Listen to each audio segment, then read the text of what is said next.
This is the Troll Patrol, live with Justin FREAKIN. Welcome to the Troll Patrol, live. It's a freaking Monday, and I'm sitting here drinking hot coffee on an 80-degree day. It has a snowman and a Santa Claus on the other side.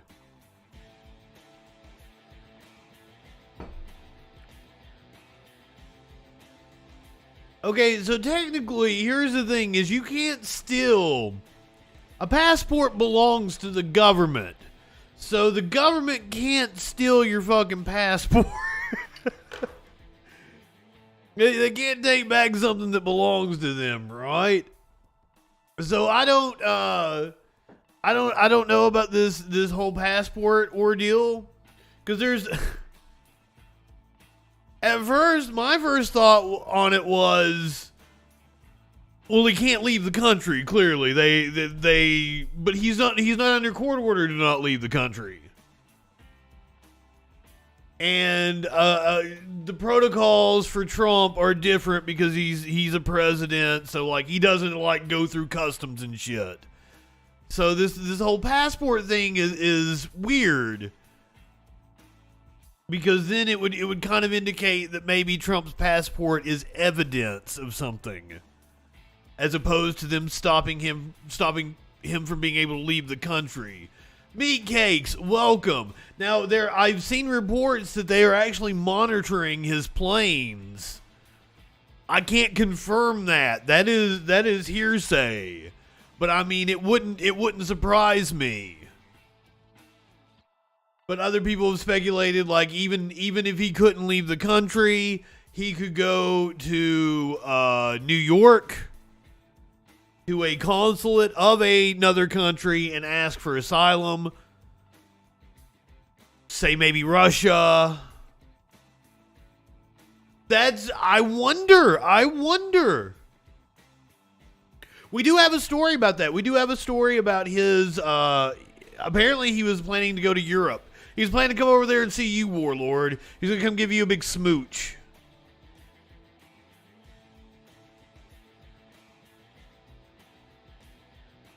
I wonder if Trump can speak Welsh. Okay, so here's the thing. I didn't know that Welsh is a language. I got Welsh, son.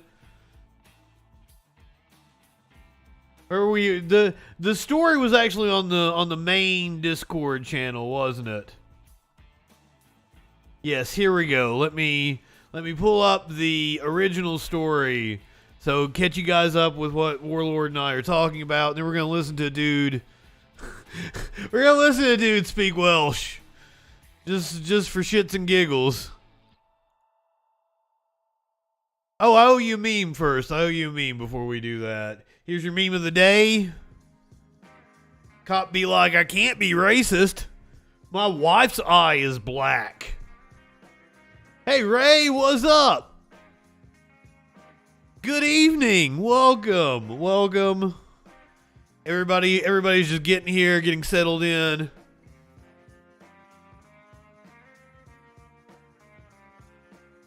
It seems like there's not the urgency to get here for the Troll Patrol anymore, just because like it's almost certain I'm going to bullshit for at least 10-15 minutes at the top of the show.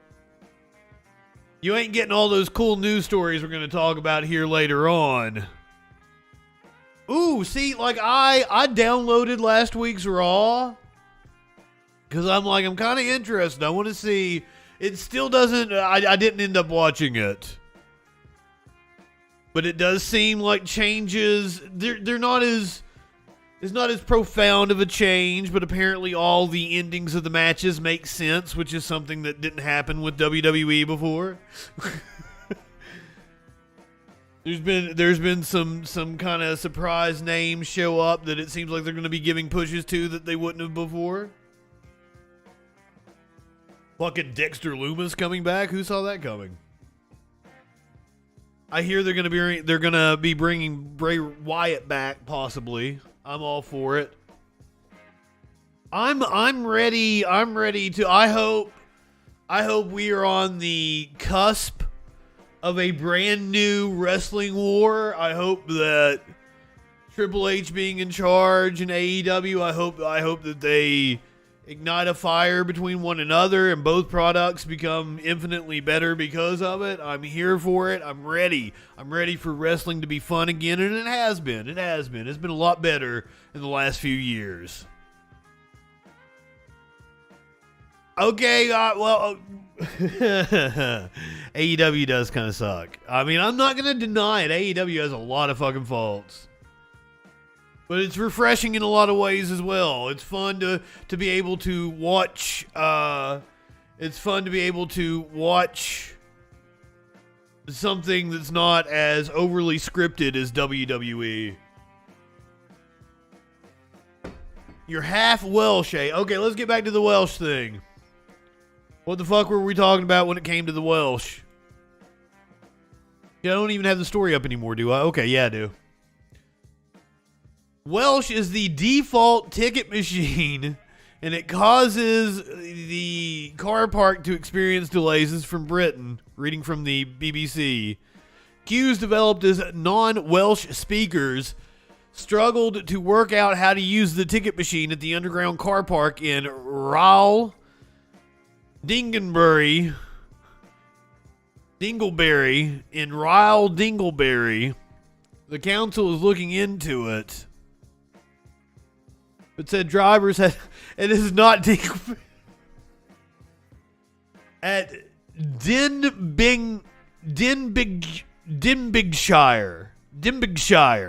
Am I close, Warlord? Dinbigshire. Sky Comet, good evening.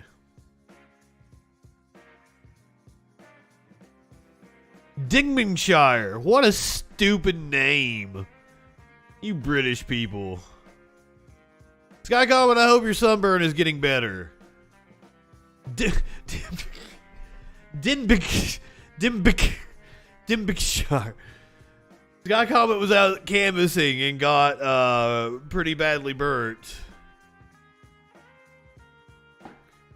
It's okay. It's always okay to make fun of British people in the UK. It is always okay to make fun of British people in the UK.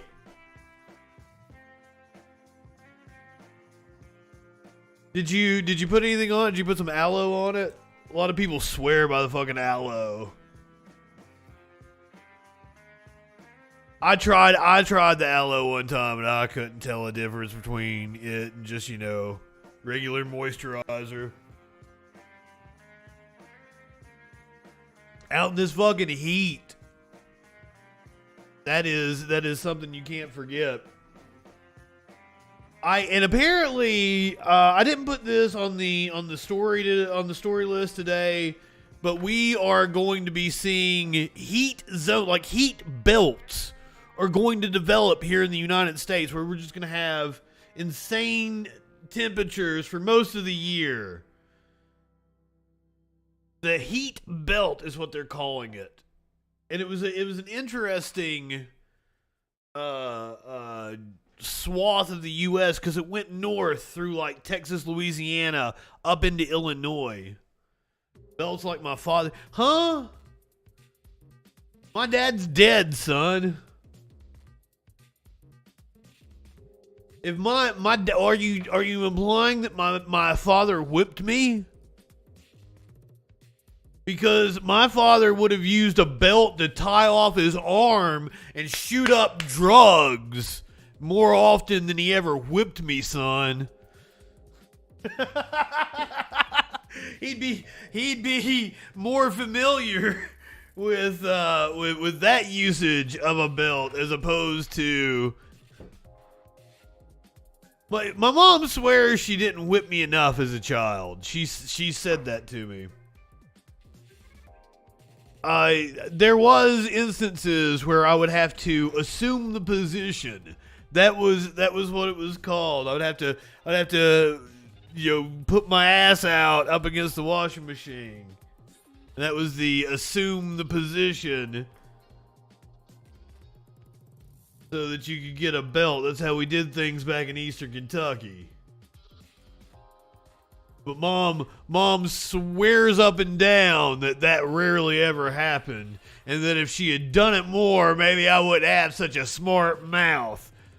Kid you not, that is the shit my mom has said to me in like the last 5 or 10 years.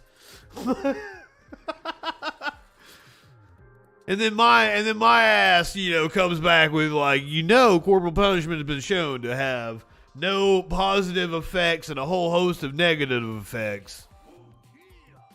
Ooh, yeah, what's up, Victor Spade? Welcome. Thank you for being a freaking follower. Mandy, good evening. I love your face. Glad to have you here. If I missed anybody, RB, I don't think I've said hey to you tonight. Warlord, I love you as always. Warlord sent me, here's the thing, this is what.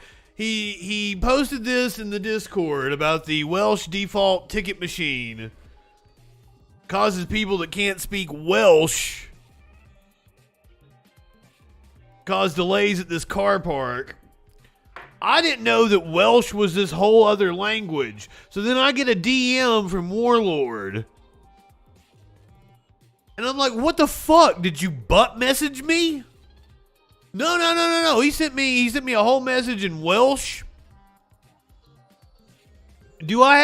Warlord, do I have permission to, I'm not going to show it on screen because that's privileged information between you and I, but do I have permission to read the message you sent me, or to attempt to read the message you sent me? Do it. Victor indeed. Disappointing is an understatement. Bitch Beth Wenatcha Chai Ididja Chishitbach Fi Adawaf Aichi Wibod If Mudweddy Dodd When Git Ya Mewin Dosbarth Shagging Giffer Sinways 5000 or Shaggers Gura Yungen Nagmua Goffin My Ginyan Nagula Agal Guard Arich. That sounds kind of Nazi-ish. Fissin Mamu Tredagaffalothal Moon Amaratiund. God, I can't even, I'm not even halfway fucking through this. I have no clue what the fuck this is saying. That was my attempt to read something in Welsh. I asked Warlord to, honestly, is he casting a spell? I asked Warlord to provide me with a video of a person speaking Welsh, so we do indeed have it. Here is somebody who is actually speaking Welsh and knows what they're saying as opposed to me. Because apparently you cannot understand this shit, and this is why it caused ticket delays. Ar y trydydd o Fawrth, fe fydd referendum I benderfynu os yw Cymru'n heiddi llais cryfach. Speak American, commie! Yeah, this sounds more like German and shit. What the fuck? What is the history of Welsh? What's the etymology of the language, please, Warlord? Dros y 10 mlynedd diwethaf, mae'r cynulliad wedi tyfu'n raddol mewn statws a hyder. Ond mae'r system sydd â ni ar hyn o bryd ar gyfer creu cyfreithiau newydd sy'n effeithio ar Gymru. Is this one of those things where it's like listening to somebody from New Orleans and they're speaking English? But my God, what the fuck are you saying?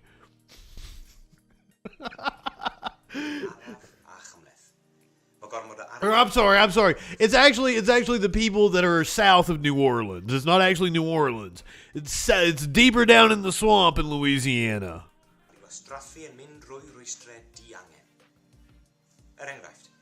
Mae wedi cymryd dros 3 blynedd I basio cyfraith newydd, bydd yn cefnogi gofalwyr a rheini sy'n dioddef a phroblemau. I'm sure it is a lovely language. I'm sorry to be making fun of it. I'm mainly doing it because, Warlord. I mean, anything British I kind of mock. I call him a bean eater and shit. But in reality, I have asked friends if they wanted to move to the UK because, like, if you look up at a map of, like, percentage of salary that your rent costs, the UK is one of the highest countries in the world, but it doesn't come anywhere close to the US. Doesn't come anywhere close to the US. This is Ioan Grufford. He's a cute guy. I wouldn't kick him out of bed. Hold on.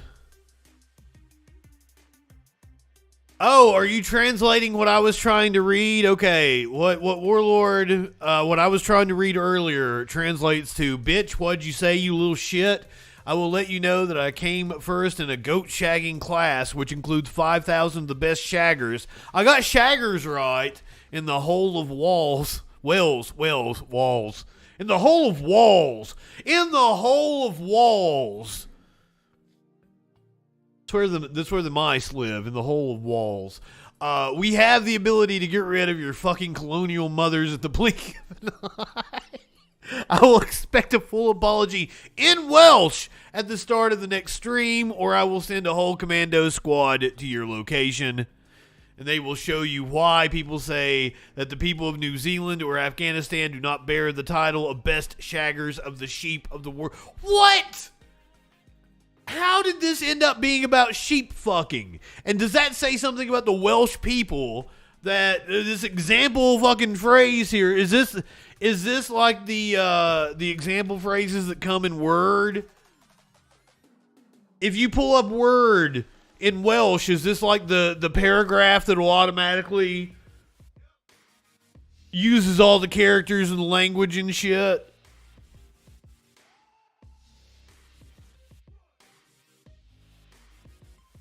About goat shagging? Oh, sheep shagging. Sheep shagging. You live in sexual anarchy?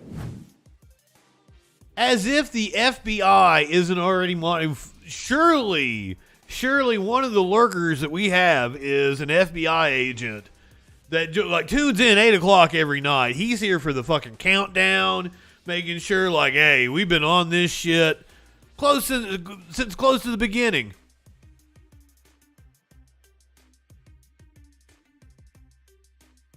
If you're watching on YouTube right now, we're going to do the Inception thing again.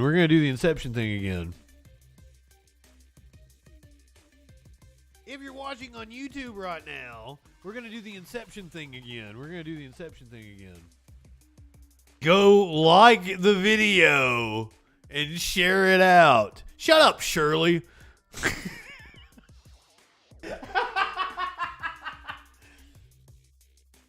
Get the fuck out of here, Shirley. We don't like your kind around here, Shirley. Oh, God damn it.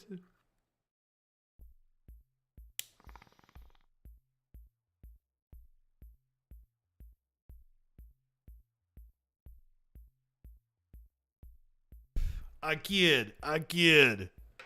I love all Leslie Nielsen movies. Hey, Justin, are you trolling? Even like later shit, like Dracula Dead and Loving It. And the doctor's like, give him an enema. He'll feel like he accomplished something. Spy Hard. Like, I watched all those fucking Leslie Nielsen movies. They weren't near as good as... If you have not seen... Here's the thing, is a lot of people think that, you know, it started with the Naked Gun, right? It didn't. It's very hard to get your hands on. It is very hard. What's it? Files from the Police Squad? What is it?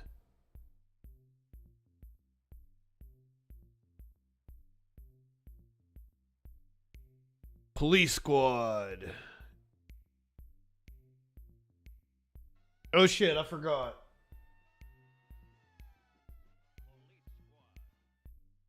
So that's the TV show that the movies, The Naked Gun, are based off of.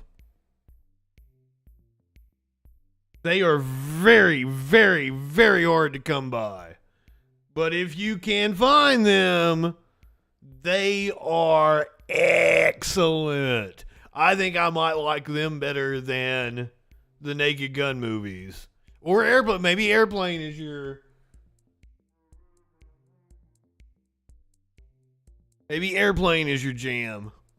Same people.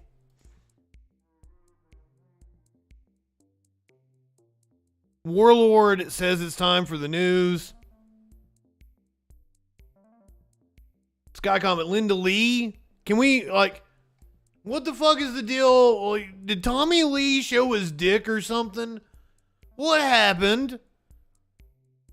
Everybody's like, I saw Tommy Lee's dick. And I'm like, what? Well, first of all, why are you following Tommy Lee?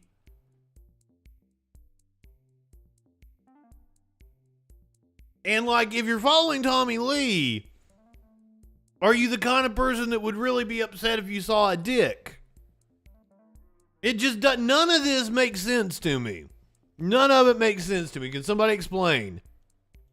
I meant to actually put it on the list as a story to do for us to cover here on the Troll Patrol, because I don't know what the fuck's going on.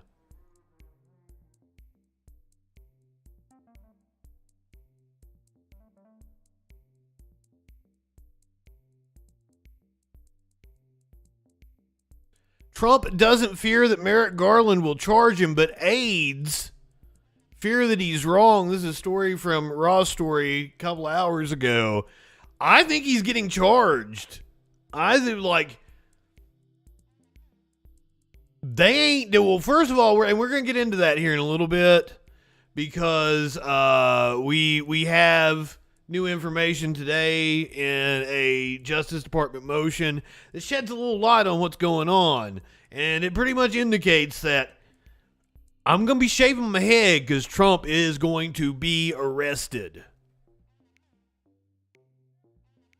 It really seems like that is the path we're going down. I like dicks. I would like...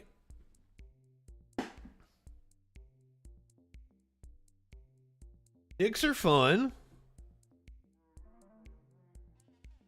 I don't like unsolicited dick pic. I lost a friend over this. She sent me an unsolicited dick pic. Not of a nice dick of hey, look how nice this dude's dick is. Ooh, look at this nasty dick some dude sent me on a dating app. I didn't consent to that. Why did you send me that?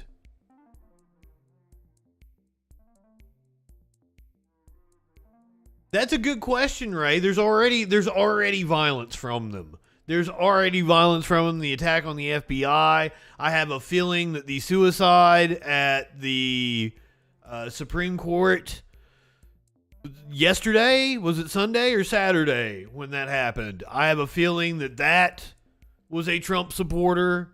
Honest to God. I'm gonna put the meme back up here, because I haven't even run down what we're going to be talking about tonight.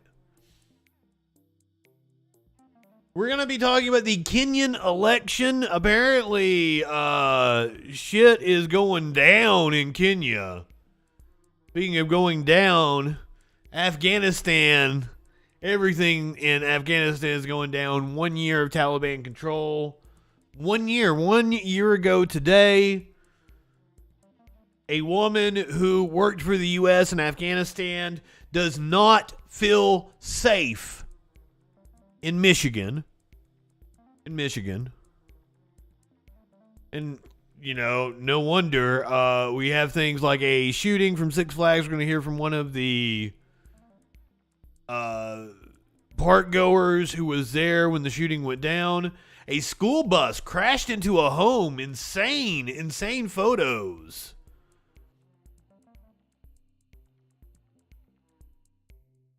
Vladimir Zelensky is wanting war crimes charges brought against, you're never gonna believe it, U.S. banks that financed Russia, such as J.P. Morgan Chase. And can I just say, Vladimir Zelensky, if you want me to get on here and call you based, saying that sort of thing That'll get you called based. State Department officials are warning U.S. citizens not to travel to Mexico and even parts of the U.S. and Southern California due to cartel violence. Apparently, Mexico tried to arrest over 100 cartel members at one time, and it did not go well. We're going to hear some Vice reporting on that. We touched on that story last night. So, we've been keeping an eye on the economy because shit's going down, right? And like a lot of people have been saying recession. Bank of America is singing a different tune now. They're saying if inflation peaked in July last month, if that was the peak, we've now reached a plateau, we're on the other side of it. They say we are in for a hell of a rebound. The economy over the next 2 years is going to be looking awfully good. Good for who exactly? Ida. That's what I said earlier on the show. I was like, people take their time getting here now because there's no urgency because it's almost certain I'm going to bullshit. But it was fun bullshit. We learned about the Welsh language. The meme just went back up after we learned about the Welsh language. Somebody spoke Welsh to us. I attempted to read some Welsh, and it didn't go very well. Because I didn't know that Welsh had its own... That the people of Wales have their own language. Very true, Sky Comet. Very true. Usually when you hear the word economy, it means for a very narrow segment. However, we're in a really robust jobs market right now, and I feel like the power just keeps coming more and more to us. I haven't even started the news yet. Warlord got on to me about 10-15 minutes ago to do the news, so... I'm so sorry. I was actually running down the news we're going to be talking about. A gas station glitch resulted in some drivers paying 46 cents for gas. We're going to talk about DEF CON tonight, the hacker conference. They banned OAN from their conference for being fake news. And they also hacked into John Deere, which apparently has an infrastructure based on fucking 25-year-old software. So it wasn't a big deal to hack it. Libs of TikTok is being absolutely disgusting as usual, but they've stooped to new lows now. They are attacking children's hospitals. The Boston Children's Hospital is the target of attack by Libs of TikTok. We're going to read from a Washington Examiner opinion article repeating claims that they heard from the account Libs of TikTok. And boy howdy, if your thing on this show is you like watching moronic right-wingers, if your favorite part of the Troll Patrol is me playing you videos of idiot-ass right-wingers saying the dumbest fucking shit, tonight's show is for you. Tonight's show is for you. North Carolina candidate does not know what Banana Republic means. Very confused. Marjorie Taylor Greene does not know how solar and wind power works, how the electrical grid works.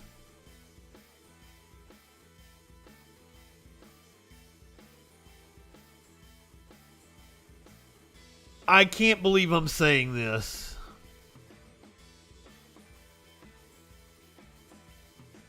Arizona gubernatorial candidate Carrie Lake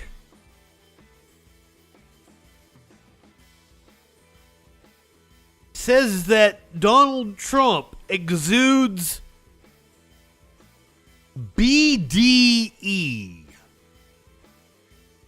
and told the crowd, ask your kids what it means. Now, if you guys don't know what it means, I'll be happy to inform you when we get there. The DOJ has issued a subpoena to one of Trump's lawyers during the January 6th debacle, his second impeachment. We're going to talk about the message that Trump tried to send. Trump tried to send a message to Merrick Garland. He tried to underhandedly send a message to Eric Garland under the table. Of course, we're going to talk about his passports. Also, a Trump supporter has the dumbest defense of Trump. It has to do with Hillary. Also, everybody's been talking about the Dr. Oz video. We might watch that one in the Republicans doing dumb shit. But I'm pretty sure I've seen that video before. I think what happened was that Dr. Oz shared that video out several months ago. And Fetterman actually reshared it and made jokes about it today, and now it's caught fire, and everybody's talking about the... What is it? Not charcuterie. What's the vegetable platter that he was making with his broccoli and shit?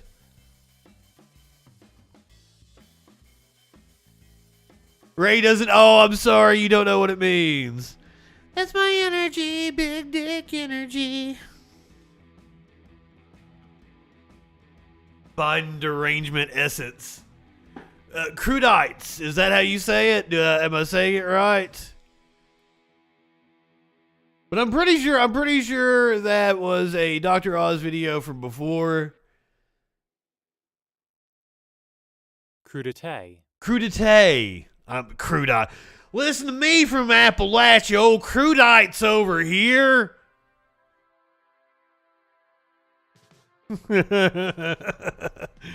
Assorted raw vegetables served as hors d'oeuvres, typically with a sauce into which they may be dipped.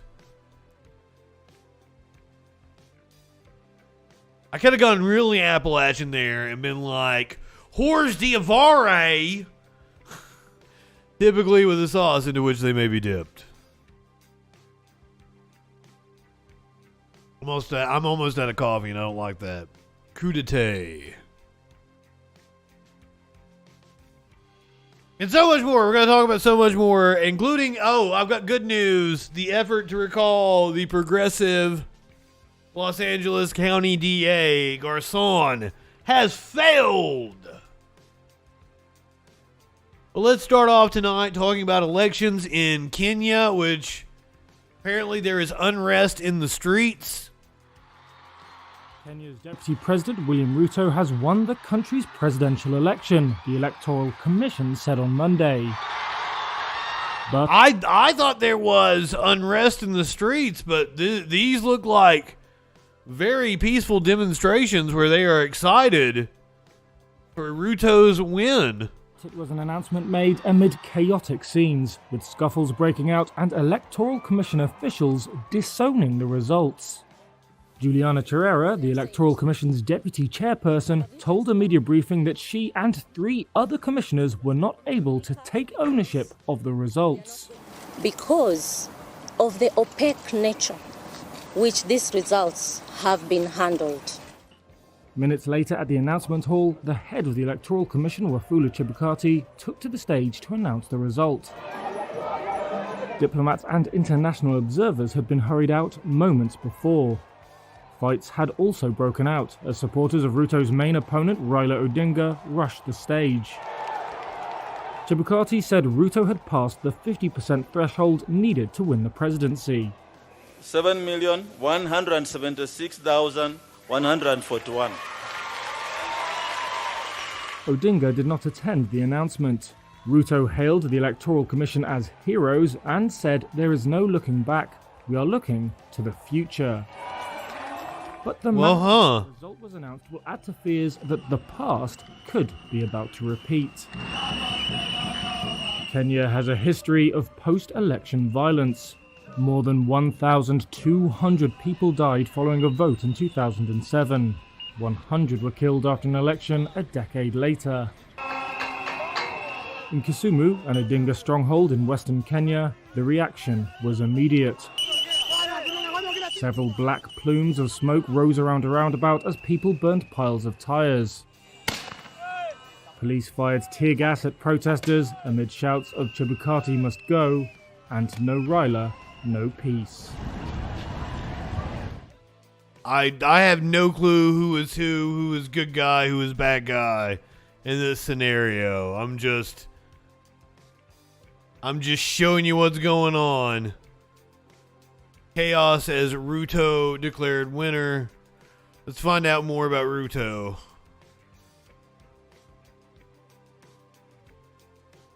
William Ruto is a Kenyan billionaire politician. So, probably not into him just based on that fact alone. Go to his Wikipedia and get a very gross overview. And a Kenyan politician is a Kenyan politician who is the president-elect of Kenya. He's currently serving as the deputy president of Kenya since 2013. Ruto was elected the deputy president alongside President Uhuru Kenyatta under the Jubilee Alliance ticket. Ruto was a member of parliament from 1998 to 2013. Been involved in several controversies. I want to know his politics.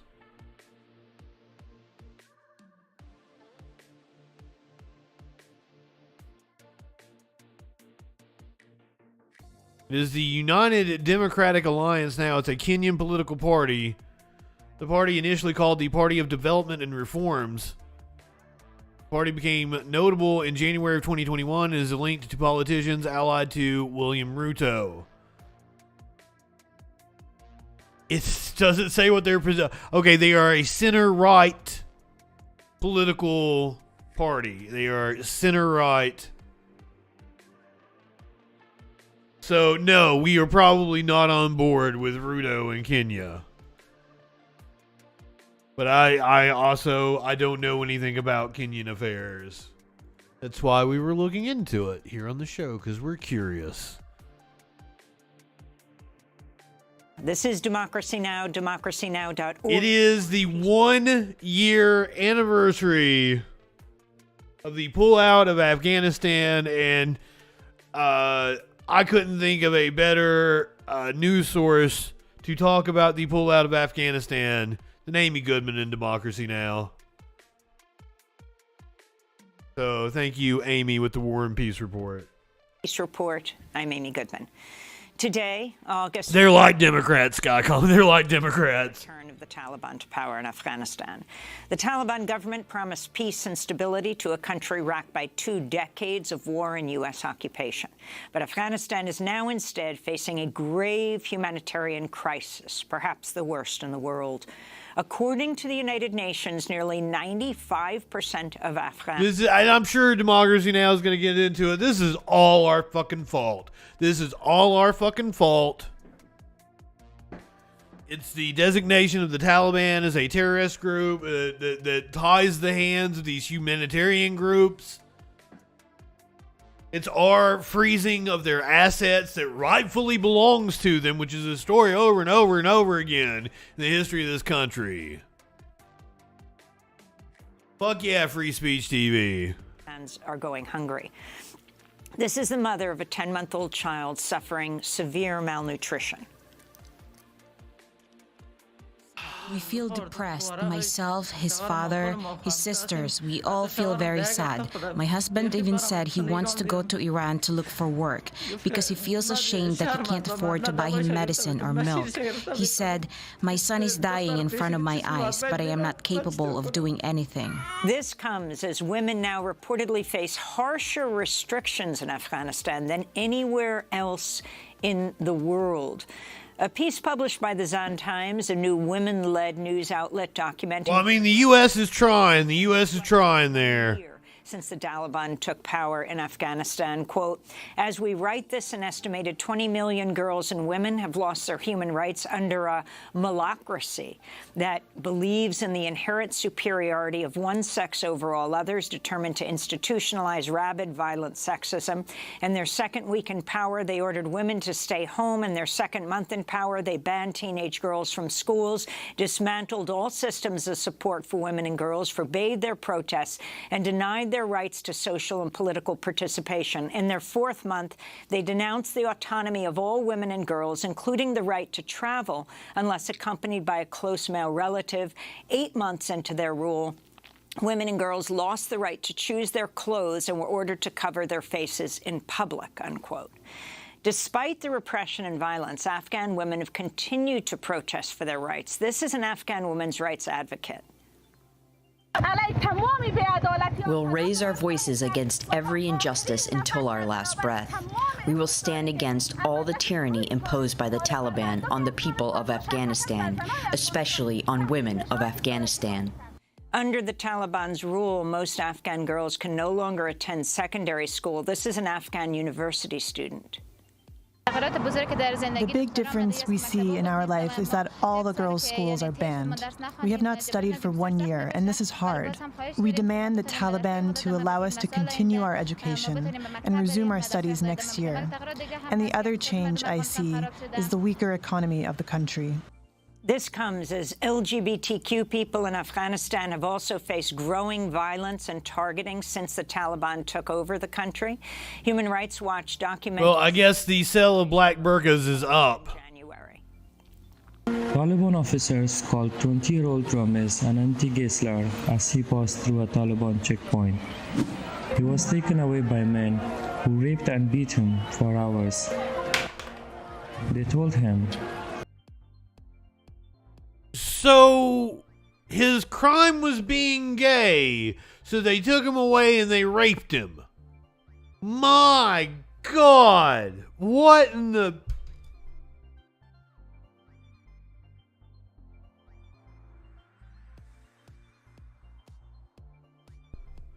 The world is a very sad place. The world is a very sad place sometimes. From now on, anytime we want to be able to find you, we will. And we will do whatever we want with you. Brushna's parents protected her from the extended family when they learned she was a lesbian. But when the Afghan government fell, her uncle and cousins joined the Taliban and said they would kill her if her father wouldn't. If you're not going to do this, we will do it. We have the authority. The family forced Brushna to marry a man. He beats her regularly and will not let her leave the house because she is a lesbian.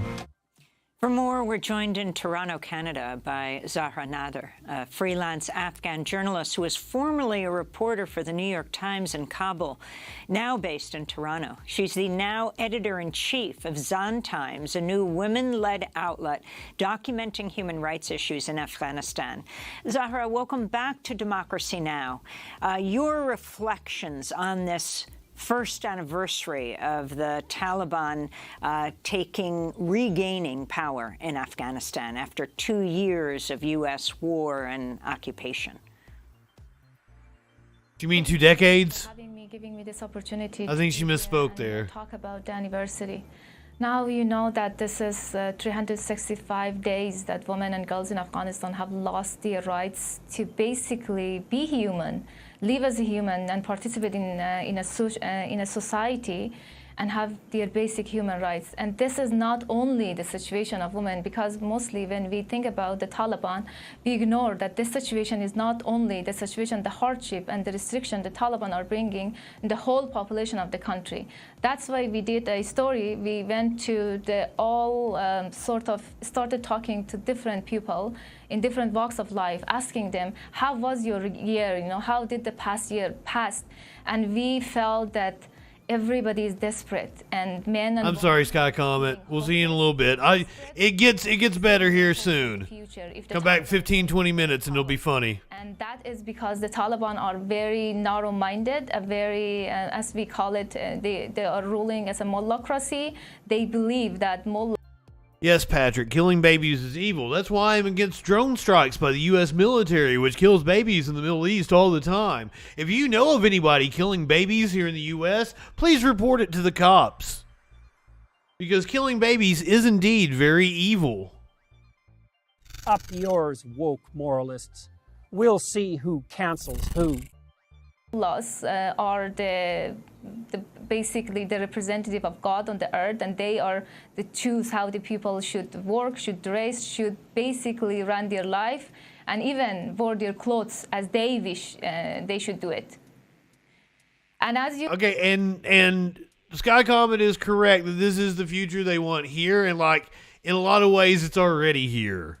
And this is a shame. This is a shame on this fucking country. A woman who worked for the U.S. Army in Afghanistan says she still doesn't feel safe in Michigan. In Michigan. Since the Taliban took over Kabul as the government of Afghanistan collapsed. You're about to meet a woman who had to run for her life, leaving her husband and children behind.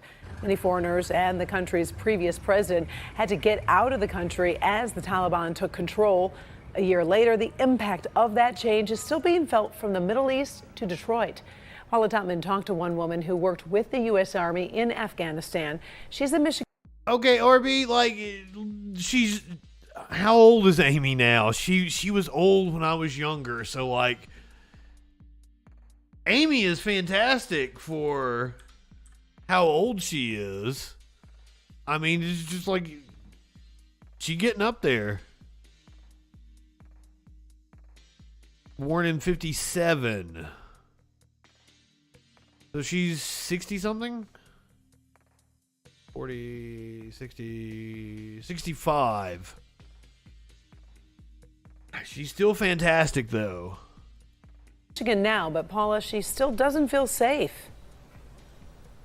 Yeah, no, and that's because her family is not safe. When she was hastily spirited out of Afghanistan for her own safety, she left behind her husband, 3 daughters under the age of 12, and a 2-month-old son. She sat down today to courageously talk to us about what it's been like for the last year. But when we found out the nature and the sensitive nature of the work she was doing for the U.S. government and its allies, and the fact that somebody from the Taliban could actually see her face and connect her with her family, we decided RB, stop being creepy. her identity so that we could keep her family safe. What is life like in America when your family is still in Afghanistan and the Taliban is looking for ways to punish you from afar? She was informed that they were looking for you, for your children. Here in Dearborn, she goes by the name Hasina. At the nonprofit Hope Care and Beyond, she's one of many women from various countries who've become refugees. At this nonprofit, she's learning English and job readiness skills. But this time last year, she was one of the courageous women who worked alongside the U.S. Army, ferreting out the Taliban as they hid in buildings and identifying them for capture. For 4.5 years, she risked her life to help the U.S. and its allies. And when Kabul fell a year ago, she navigated a terrifying ordeal to get out alive. They had a plane and they said, okay, all these people you get in, all those who were working with the army. So they got in, but then, you know, there was such a fight going on. Everybody wanted to get on the plane. If we had stayed, they would have killed all of us. While searching for her family, not sure if they'd found the right household, the Taliban still saw a different prize.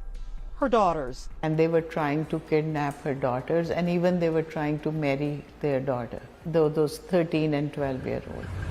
Her mother was able to sneak the children out of the country, but they still await paperwork to get to the United States, and her husband is still stuck in Afghanistan. Today she prepares to take a supervisory role, sewing for a local robotics firm. She hopes building a nest for the day she's reunited with her family, praying for that day, desperate for that day, but her heart remains heavy. Yes, she is physically safe, every part of her, except her heart. So I'm okay here. I mean, but as if I'm not living, I am living, but I'm not living inside. I'm very sad and stressed because my family is not here and I always think of them. So when they will come here, I will be happy. Right now, I'm living, I'm doing everything, but I'm not happy. Yeah, so think about this. She hasn't seen her family in more than a year. And this is the way her fear and anxiety manifests. She gets something, and it sounds like adrenaline poisoning, Karen, where she has these bouts and her face breaks out and then it swells up. And she has these bouts for days at a time. And that's how her stress actually manifests. But still stoically, she's learning English, she's learning a craft, she's learning how to take care of her family in a different country in hopes that her new country can get her family reunited with her here in Dearborn. That's what her year has been like, Karen. Oh, what a terrifying ordeal, as you said, and the way she described it, physically safe, but her heart is broken. Oh, Paula, thank you very much for that report. It's a lot. Yeah. Okay, that's a good reporter, and it's also a pretty good anchor. Like, both of those ladies are excellent at their jobs. Just saying that as someone who has worked in broadcasting,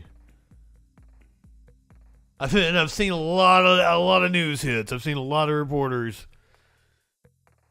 They were really good. Six Flags Great America reopened today, less than 24 hours after a shooting sent park visitors hiding for cover. 2 people were shot. Just another day in mass shooting USA.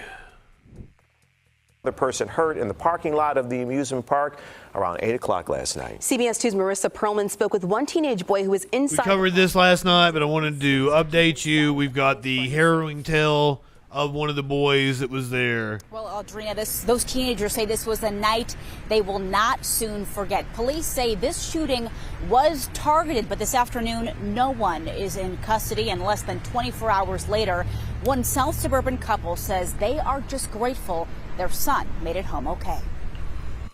We heard gunshots, we're hiding. It's the call no parent wants to get. Tina and Brian Donda had dropped off their son Charlie and his 2 friends at the park in the afternoon. It was supposed to be an end of summer adventure, and then gunshots. I was just thinking they were fireworks, and then we just saw everyone running, so we ran. They hopped a fence and hid inside the park, channeling their active shooter training from school. The teens said they knew they had to stay calm and find a place to take cover. The grass was about 3 feet tall, so there was a giant hill, and then we ran down on the tracks, and then we found a family that was super nice, and we hid with them.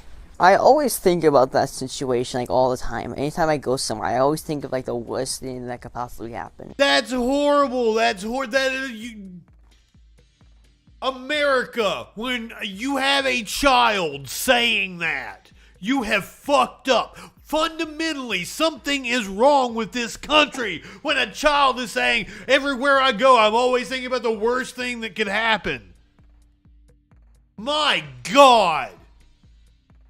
This country needs to learn to feel embarrassment. Video circulating on social media. Patricks, you have no goddamn clue what you're talking about. The CDC study wasn't a study, it was a survey, and it was flawed, and that's why it was never actually published. You stupid fuck.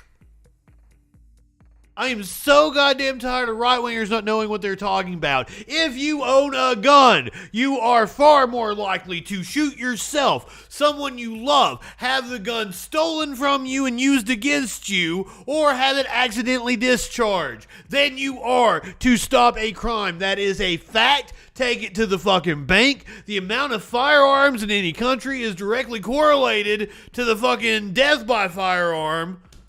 Except in like 2 fucking countries, Mexico and Sweden, they're off for different fucking reasons. Patricks, you can laugh all you fucking want to, but what I'm saying is the God's honest truth, you stupid fuck. And this is why I call right-wingers fucking morons. You never know what the fuck you're talking about, but you're always certain of your stupid ass bullshit.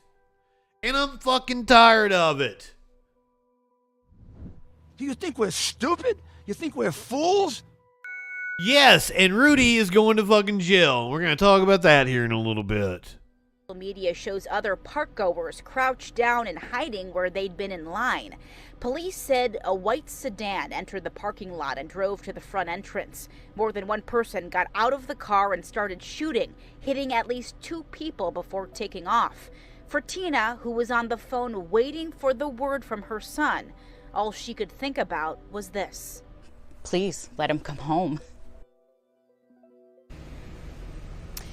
Yeah, this shooting bringing up questions of security here at the park. There are metal detectors as you enter, but the public parking lot where this shooting happened is less secure. Coming up at 6, the mayor here in... Hey, dumb fuck, I said you're more likely to use the gun on yourself, shoot someone you love, or have it accidentally discharge, or have it taken from you. I said that. Were you not fucking listening? This is why I get so upset with right-wing fucking idiots like yourself. You're like saying shit back to me. I fucking know that, you idiot. Why wouldn't they add suicide numbers? Why would I not be concerned with suicide, you stupid fucking piece of shit? Why would I not be concerned with suicide? Why is it not being a violent crime? Why does that not matter? I want to know why the fuck you think suicides shouldn't be included, you stupid piece of shit. I want to know. Call the fuck in. Call the fuck in and say it. I'm not arguing with you in the fucking chat. I'll come to YouTube and ban your stupid ass. Call the fuck in and say it, or get in the Discord. The number one cause of death of children in this country is guns, and it's because of stupid fucks like you. It is because of stupid fucks like you. It is because of stupid fucks like you. The number one cause of death of children in this country is guns. You're a stupid piece of shit, Patricks. You're a stupid piece of shit. Once again, the phone lines are open. If you would like to run your cocksucker, you can go for it.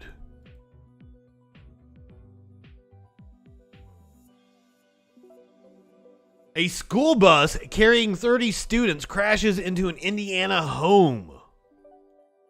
And this is a wild picture. I don't think we have video. No student was seriously injured when the bus driver apparently went into cardiac arrest, had a heart attack, and then plowed into a house. Here is the picture of the bus. Holy shit. I think suicide is listed as a crime in the U.S., by the way.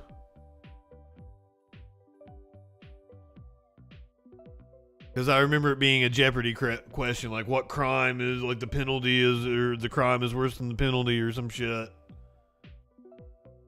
I got some wild video out of China where a snap lockdown at an IKEA caused panic. IKEA shopping. You can ban him if you want to. That's all up to you, Mandy. I want him to fucking call in. If you're gonna run your mouth, fucking call in. IKEA shoppers panic after security locks down at a store over COVID risk. You can see the shoppers. This is the video of them fleeing the store.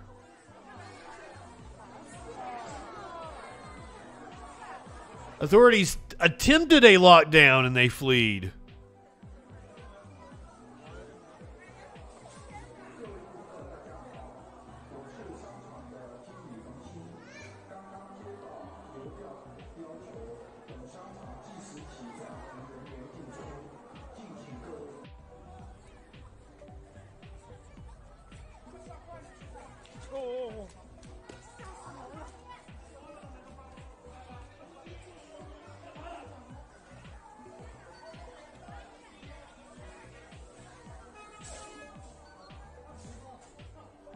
And like, this fuck's still getting shit wrong. No, more children don't die in cars. More children die from guns. I just said that.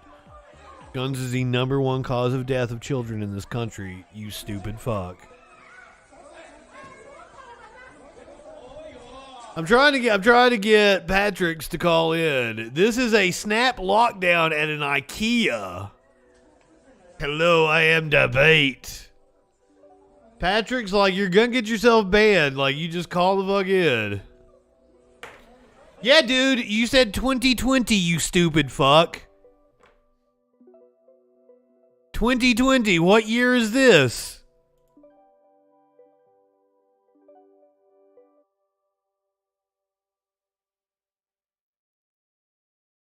I swear right-wingers are the fucking dumbest people. May 22nd. Here is from Fox News. Guns now the leading cause of death for U.S. children. Call or be banned.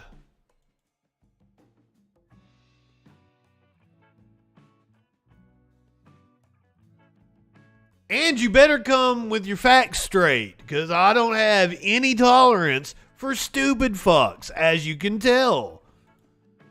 People need to know what the fuck they're talking about.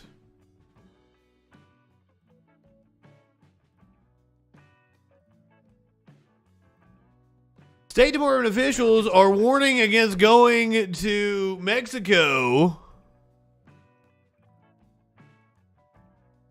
over the recent rash of cartel violence. Warned to stay off the streets tonight following a week-long wave of violence fueled by warring drug cartels. Thousands of Mexican troops are now patrolling very popular destinations like Tijuana and Ensenada. KTLA5's Carlos Salcedo is tracking late developments from our news center. Hi, Carlos. Cicero. We are seeing mass violence in northern Mexican cities like Tijuana. That's where more than a dozen vehicles were set on fire. The drug cartels are to blame as they want the Mexican government to release some of their members. This situation is so dire that officials are telling Americans to stay away.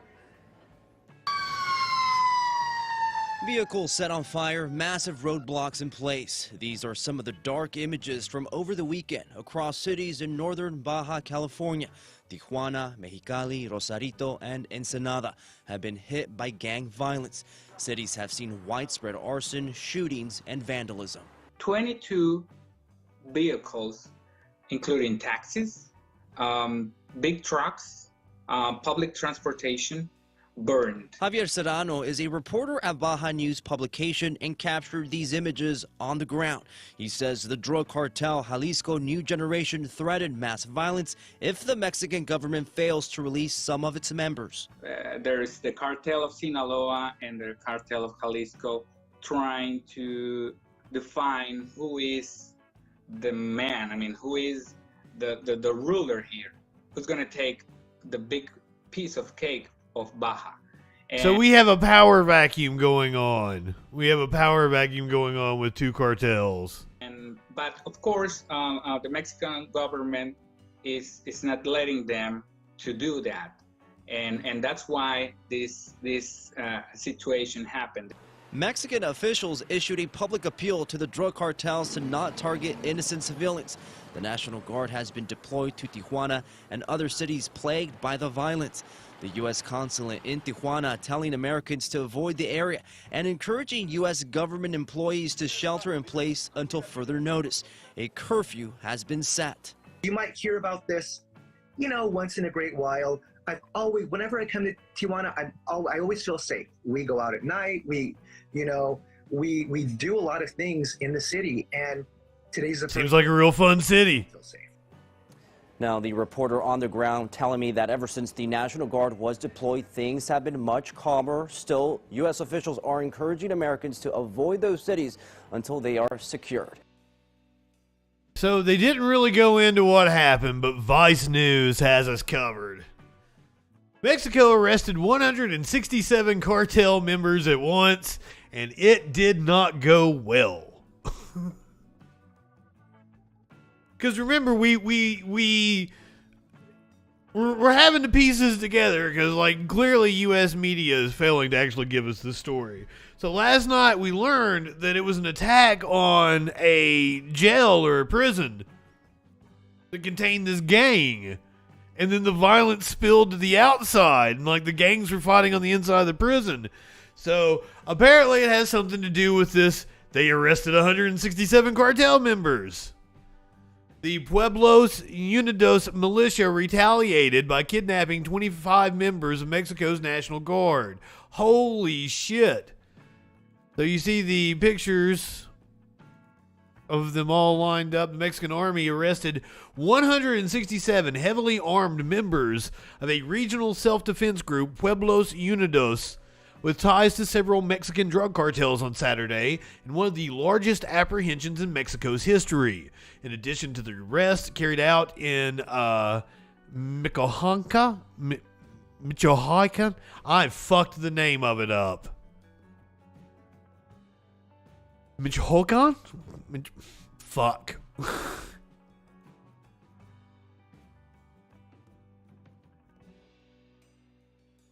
My Appalachian ass can't say that. Pronounce it for me. Michoacan. Michoacan. The arrest carried out in Michoacan. Authorities seized more than 200 weapons, including several hand grenades and grenade launchers. But the operation was not without consequence. Hours later, the group kidnapped 25 members of Mexico's National Guard in retaliation. The group formed a large convoy in the streets of the Mexican tourist town Uruapan in Michoacan State. The men carried banners and rifles demanding the release of other members of the organization previously arrested. Wild scenes. Several other armed men from Pueblos Unidos organization blocked 6 National Guard patrol vehicles and retained the 25 officers inside. So here's video.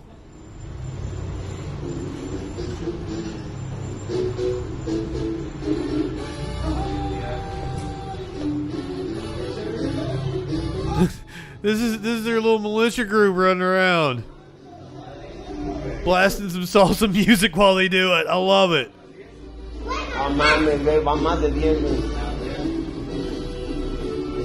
Mexico is so cool. I wish I went when I had the opportunity.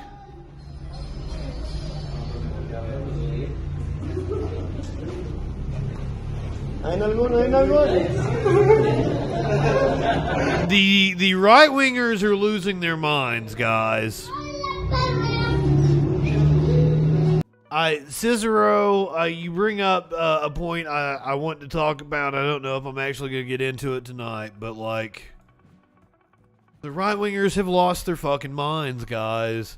Like, what you're seeing is cognitive dissonance at play. They can't accept that their entire it's like I explained to my housemate earlier. You know Trump is guilty of what they accused Hillary of, like 1,000,000 times worse. If we took the accusations against Hillary just at face value, what Trump is guilty of is 1,000,000 times worse. And now apparently it wasn't just shit that he could sell to other governments. He apparently had like blackmail on Republican politicians.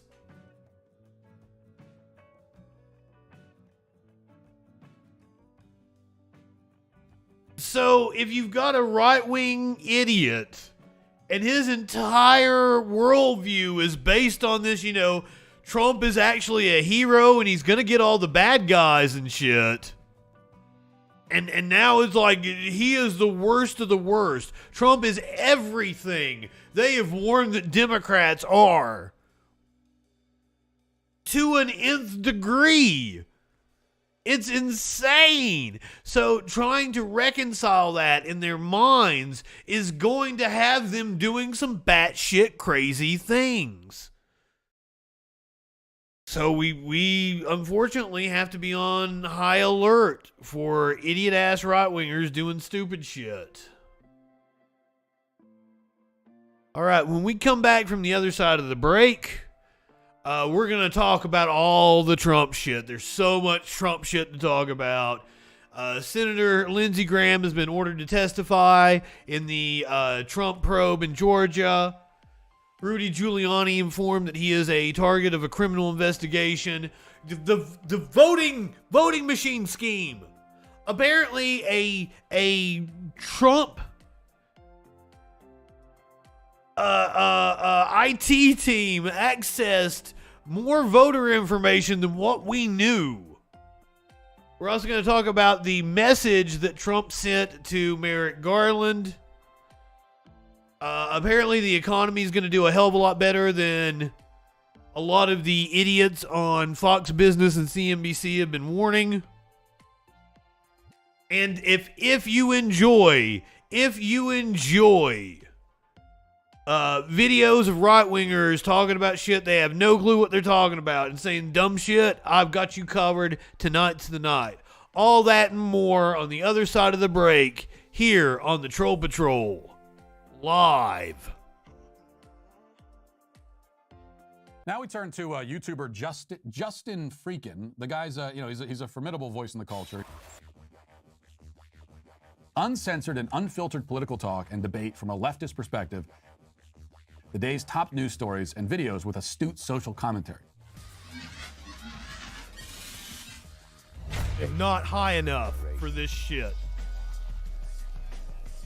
All we're establishing is this guy's wicked, sick aesthetic.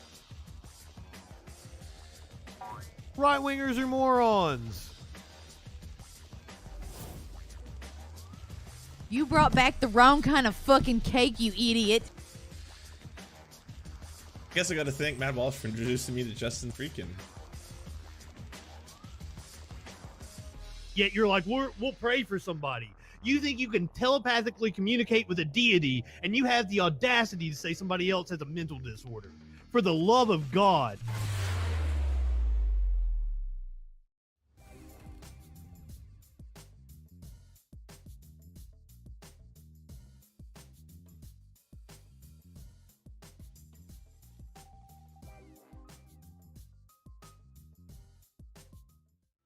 Hi, I'm Justin FREAKIN. I'm a leftist broadcaster and comedian, not liberal, leftist. And despite what you may have heard from right-wing propaganda, George Soros isn't handing out Soros bucks and funding people like me. There are no Koch brothers, Mercers, or any number of right-wing think tanks funding content on the left side of the spectrum the way they fund people like Ben Shapiro, Dave Rubin, and Dennis Prager. And YouTube doesn't monetize videos that are controversial or deal with politics unless you're someone like Steven Crowder. So this is an ultimatum. Become a patron. Support my Patreon, or I'm going to become a right-winger and get some of that easy money.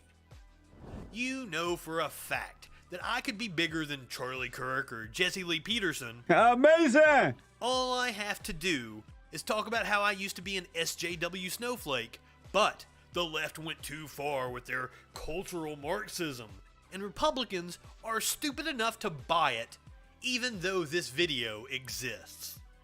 And you know I'm right, so give me your money or I'm selling you out.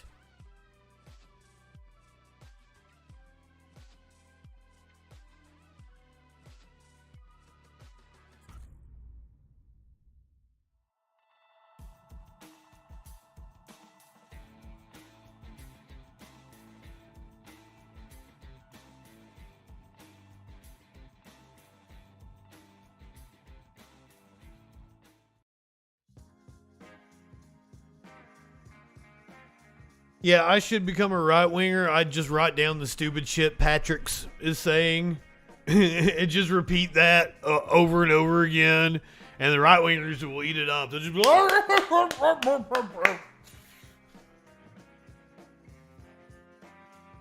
guns don't kill people, people kill people. My gun never shot anybody. I'm sorry, I haven't given you your meme yet. Lauren Boebert deleting her text from January the 6th.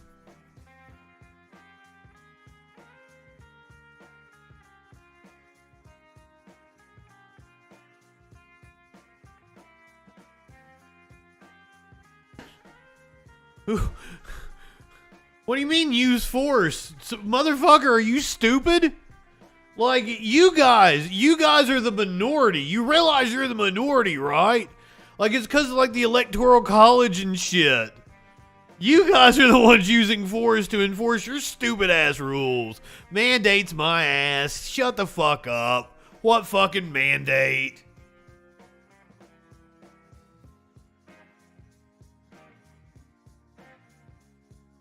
They're still bitching about mandates that never happened. Stupid fucking people. God, right-wingers are so dumb. Why are you guys so dumb? Why are you so dumb? Yes, stupid. Obamacare. Do you know why you were mandated to have insurance? The same reason you were mandated to have car insurance. So you can't reap the benefits of the system without paying into the system. He's upset he has to wear a shirt at Walmart. Exactly. We have mandates making me wear shoes and underwear.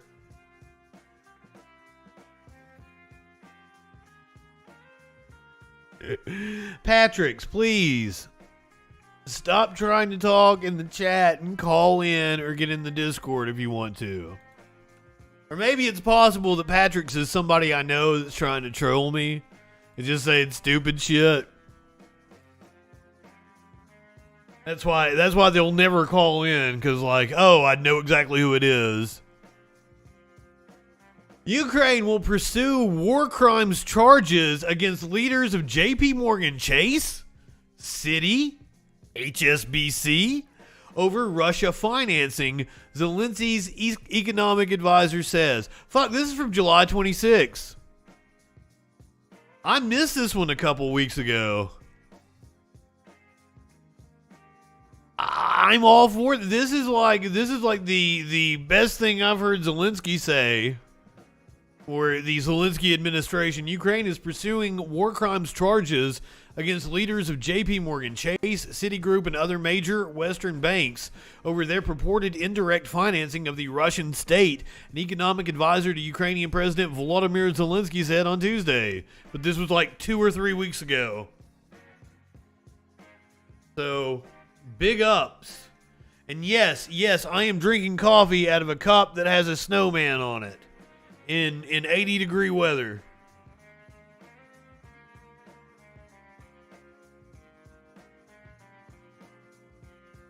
I am totally down with that.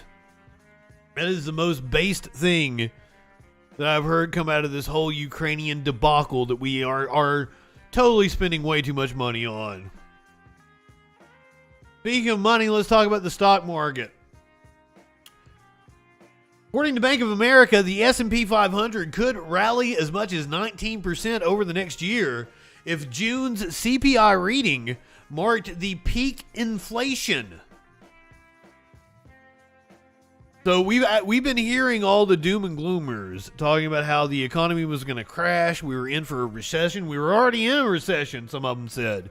Some of them said we were already in a recession. Bank of America now switching its forecast and saying that the index could rise. The stock index could rise significantly over the next year if June's consumer price index reading marked peak inflation, Bank of America said in a note on Monday. Once again, I'm going to tell you guys, though, nobody knows what the fuck is going on with the economy. None of these fucks have any idea. Aww, Socks is so cute. I just saw my cat being cute over there. He's adorable.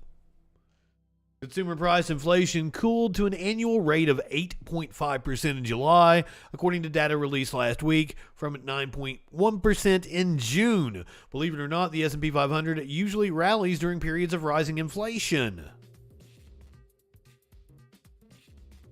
In fact, oh, I'm sorry. Am I not supposed to look at my cat when he's being cute? In fact, when the CPI peaks above 6.3%, historical data shows that the S&P 500 saw an average upside of 16.8% and a median of 19.1% in the 12 months after an inflation peak. What in the fucking world are the right-wingers going to do going into 2024 if the job market stays as robust as it is currently? Inflation comes down, the stock market reaches historic highs. What are they going to do?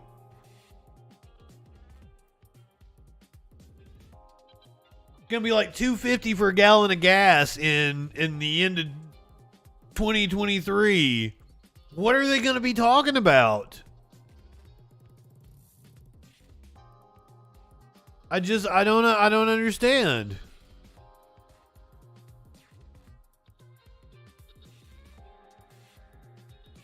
Labor participation rate is lower trending. Yeah. That's always the comeback. Seriously, you're like a fucking pool toy with a little string. You guys all say the same shit back to me. Yes, you've all said that back to me. And I presented the argument back from that. Like, oh my God, you guys are stupid.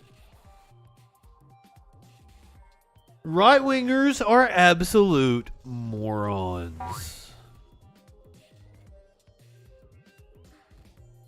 Speaking of morons, Starbucks trying to halt a union vote because, man, I guess it hasn't been going in their favor.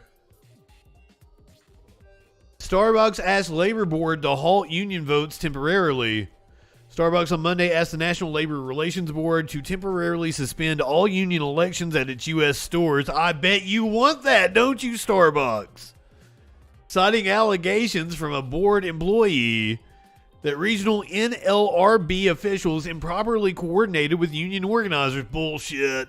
In a letter to the board chairman, Starbucks said the unnamed career NLRB employee informed the company about the activity, which happened in the board's St. Louis office in the spring while it was overseeing a union election at a Starbucks store in Overland Park, Kansas. The store is one of 314 U.S. Starbucks locations where workers have petitioned the NLRB to hold union elections since late last year. More than 220 of those Starbucks stores have voted to unionize. Do you know how many unionized Starbucks stores there were 3 years ago? 0. 220 is the current count. 314 have petitioned to hold elections. The Seattle coffee giant alleges that the St. Louis Labor Board officials made special arrangements for pro-union workers to vote in person at its office when they did not receive mail-in ballots, even though Starbucks and the union had agreed that store elections would be handled by mail-in ballot. Well, that doesn't seem like that egregious of a thing anyway, so fuck off. Boo-hoo, poor Starbucks. Meanwhile, in more good news tonight, News this afternoon. The effort to recall LA County DA Garcon, what's his fucking George Garcon, has failed. In a second effort to force LA County District Attorney George Gascon into a recall election has failed. According to the LA County Registrar's Office, the campaign did not collect enough valid signatures to force a recall race. The campaign needed just under 567,000 valid signatures, which is 10% of eligible voters, when Gascon initially won office in November 2020. The campaign submitted roughly 715,000 signatures, but nearly 200,000 of those signatures were disqualified, meaning they were either signed by people who were not properly registered to vote in the county or did not match one on file with the county registrar. The district attorney has... Right-wingers always trying to cheat like the fucks they are. With many saying that he is too soft on crime. The first effort to recall Gascon failed last year due to a lack of organization. I am not high enough for this shit. Andy McCarthy says this is inconceivable. You keep using that word. I don't know that it means what you think it means. We go back to the outrageous invasion of Donald Trump. Oh my God, we've got Larry Kudlow. Well, you know what? Do you know what our next set of stories are? It's Trump and Trump world. Mar-a-Lago, the raid on Mar-a-Lago. And now the question is, why is the Justice Department desperately trying to criminalize the Presidential Records Act? All right. Joining me to talk about it, Andy McCarthy. What? Attorney, National Review contributing editor and Fox News contributor. Andy, welcome back. As always, your column this weekend on National Review Online was a blockbuster. I know we talked about it on radio, but we need to do more. First point is this investigation is far broader than just the mishandling of classified information. Can you tell us? Goddamn right it is. They're looking into him for espionage. What's the thing that changed from the time that President Trump and his representatives met with Justice Department people and FBI people in June?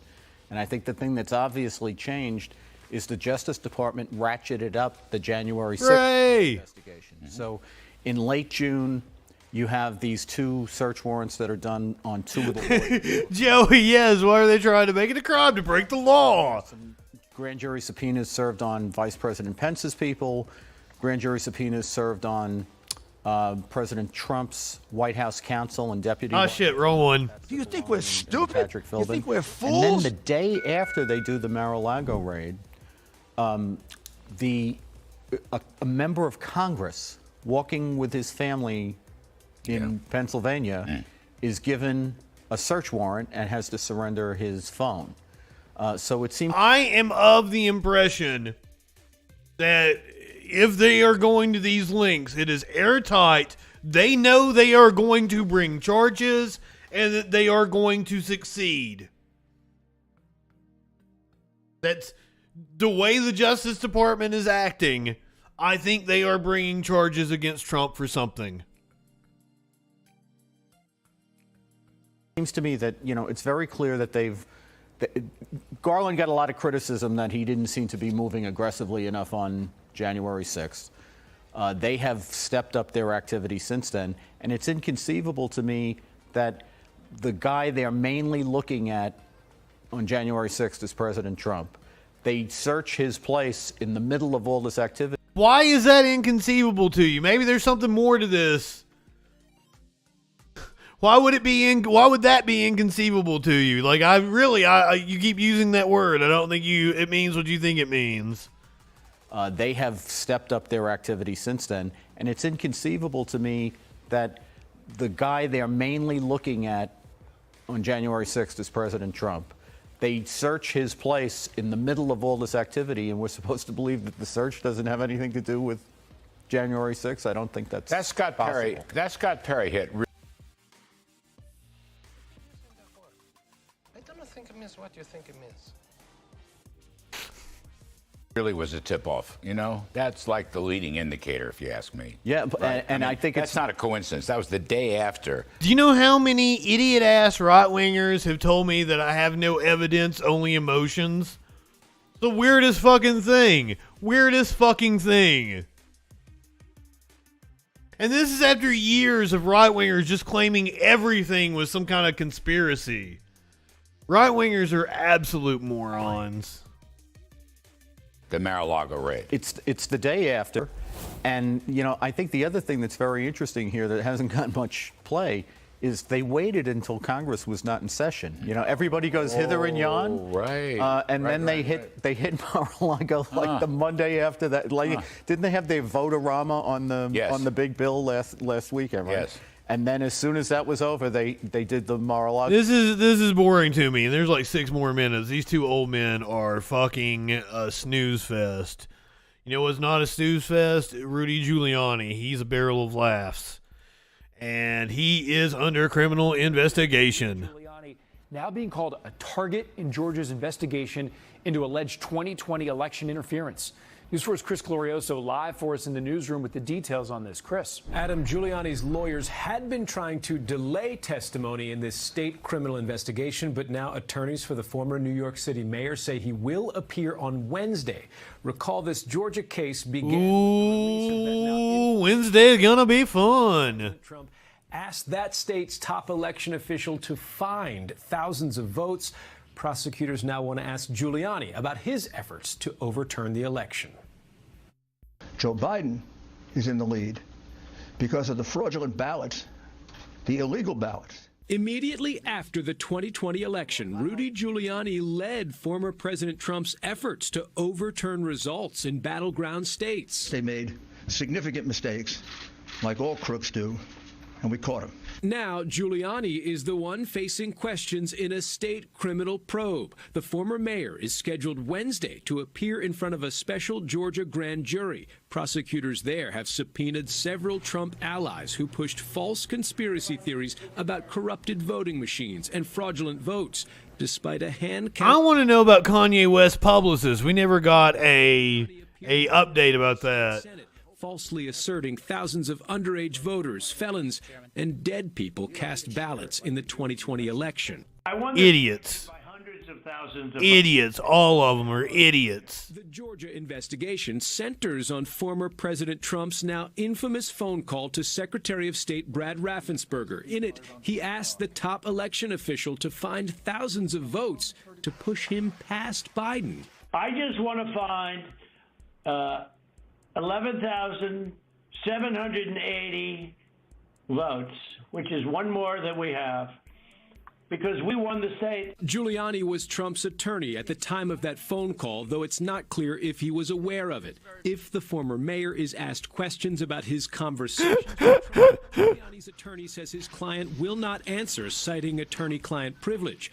On WABC Radio today, Giuliani denied wrong. Seriously, they never, it's Occam's razor, motherfucker. The simplest answer is always the best explanation. And it's like, Trump is that hated. That's why 81 million people voted against Trump.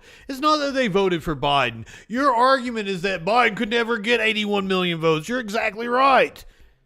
Biden didn't get 81 million votes. Trump got 81 million votes against him, you stupid fuck. And I'm assuming most of us that are here watching this stream right now, I voted for Biden. I assume most of the people in the chat voted for Biden. Are we Democrats? No. Most of us probably are not Democrats. But we voted for Biden because, Trump is that unsavory of an individual.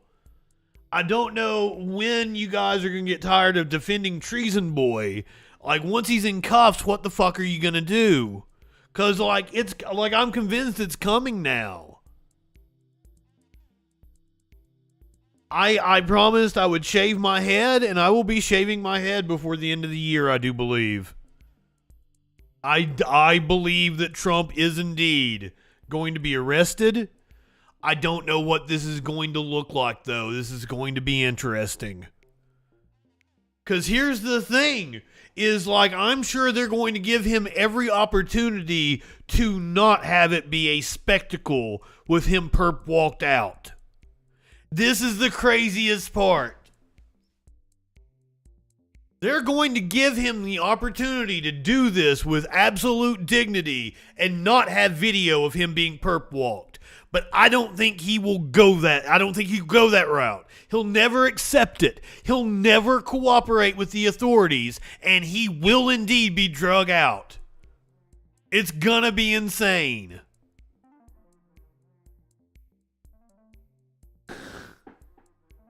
Well, Victor, I would say that as well, but apparently all of his legal advice is telling him just to take the fifth, because that's what he did last week when he was on the stand for the deposition in New York. Oh, Ray, you're so lucky to not know who Glenn Greenwald is. Glenn Greenwald was a fantastic journalist once upon a time on certain issues who has gone batshit nutty. He guest hosted for Tucker Carlson this past week, I'm pretty sure. I'm not saying the wingnuts won't get wild. I'm sure they will, but it's gonna be interesting to watch. It's a good time for me to be a political streamer, my God, I'll tell you. And we're gonna do it in the fall when everybody's gonna be home and shit. Gonna be good for my ratings. Gonna be good for cable news ratings. Shit. I wonder if it's coming before the midterm. And there's a lot of questions. Is he going to announce that he's running for president? Because once again, we're on like that watch. We're on like he announces for president like any minute now. It could happen during this show. Somebody tell me if that happens.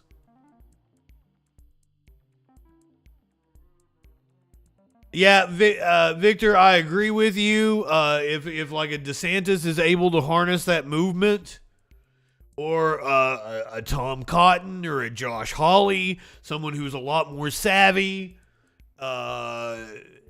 it could turn out to be really fucking dark for the country. It really, because they're already it's a multi-pronged effort to try to take over our government, and Lindsey Graham has been in on it. He tried to get out of going to Georgia, but he ain't gonna get out of it. Judge orders Graham to testify in Atlanta area Trump probe. Investigators intend to query Graham about 2 phone calls with Georgia election officials that included a discussion of the process for counting absentee ballots. A federal judge on Monday turned down Senator Lindsey Graham's bid to throw out a subpoena compelling him to testify before the Atlanta. They all think they're above the law. The court finds that the district attorney has shown extraordinary circumstances and a special need for Senator Graham's testimony on issues relating to alleged attempts to influence or disrupt the lawful administration of Georgia's 2022 elections. This is according. I don't know if that's a misprint. 2022 elections. U.S. District Court Judge Lee Martin May wrote in a 22-page opinion, the ruling is a victory for District Attorney Fani Willis, who is leading the grand jury probe that resulted in a subpoena for Graham to appear for an August 23rd interview. Ooh, 8 days away. So we get Giuliani Wednesday of next week and Graham Thursday of next week. Or Tuesday of next week. Tuesday of next week. Things are getting really interesting. This is insane. Speaking of insane, this Trump allied lawyers pursued voting machine data in multiple states. A team of computer experts directed by lawyers allied with President Donald Trump copied sensitive data from election systems in Georgia as part of a secretive, multi-state effort to access voting equipment that was broader, more organized, and more successful than previously reported. These motherfuckers, and they're all like constantly screaming at us that we're committing election fraud. Dead people are voting. Biden couldn't have got 81 billion votes. And these fucks are the ones committing the election fraud or trying to commit it. They're too incompetent to actually do it. As they work to overturn Trump's 2020 election defeat, the lawyers ask a forensic data firm to access county election systems in at least 3 battleground states, according to the documents and interviews. The firm charged an upfront retainer fee for each job, which in one case was $26,000. It was just $26,000? Attorney Sidney Powell, who needs to be locked up, she might quite possibly get to plead insanity and maybe spend the rest of her life in a mental institution, because I genuinely believe she genuinely believes the shit she's saying. Attorney Sidney Powell sent the team to Michigan to copy a rural county's election data and later helped arrange for it to do the same in the Detroit area, according to the records. A Trump campaign attorney engages the team to travel to Nevada, and the day after the January 6th attack on the Capitol, the team was in southern Georgia, copying data from a Dominion voting system in rural Coffee County.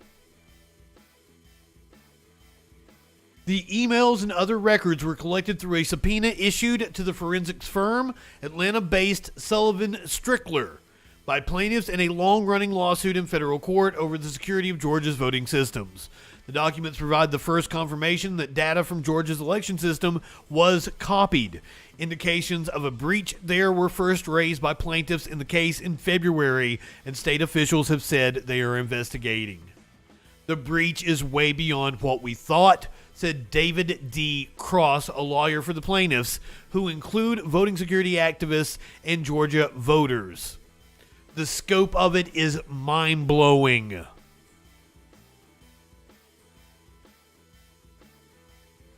Meanwhile, you remember over the weekend, all the right-wingers were talking about wanting to release the affidavit. Affidavit. Merkin, welcome. Good evening, my friend.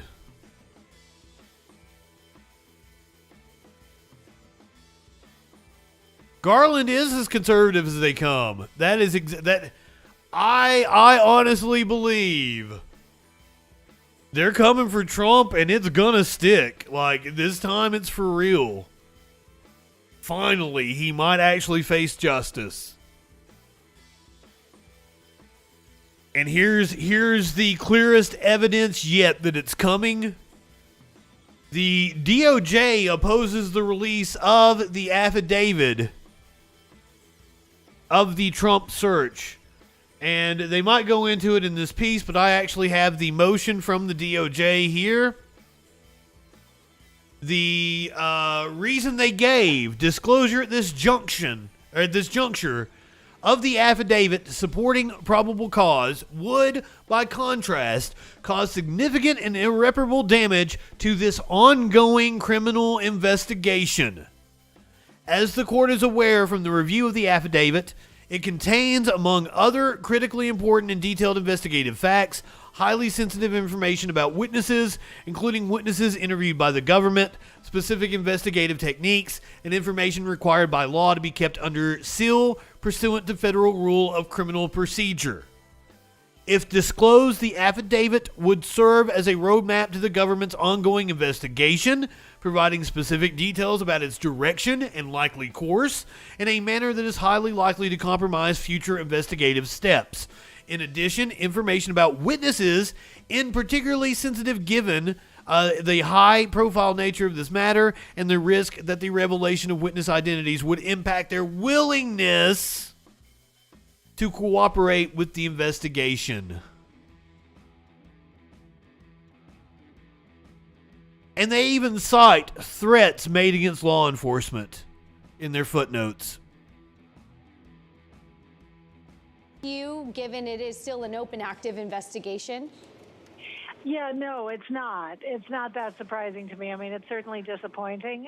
We would love to see this document. It gives all the reasons and the possibly even the sources and,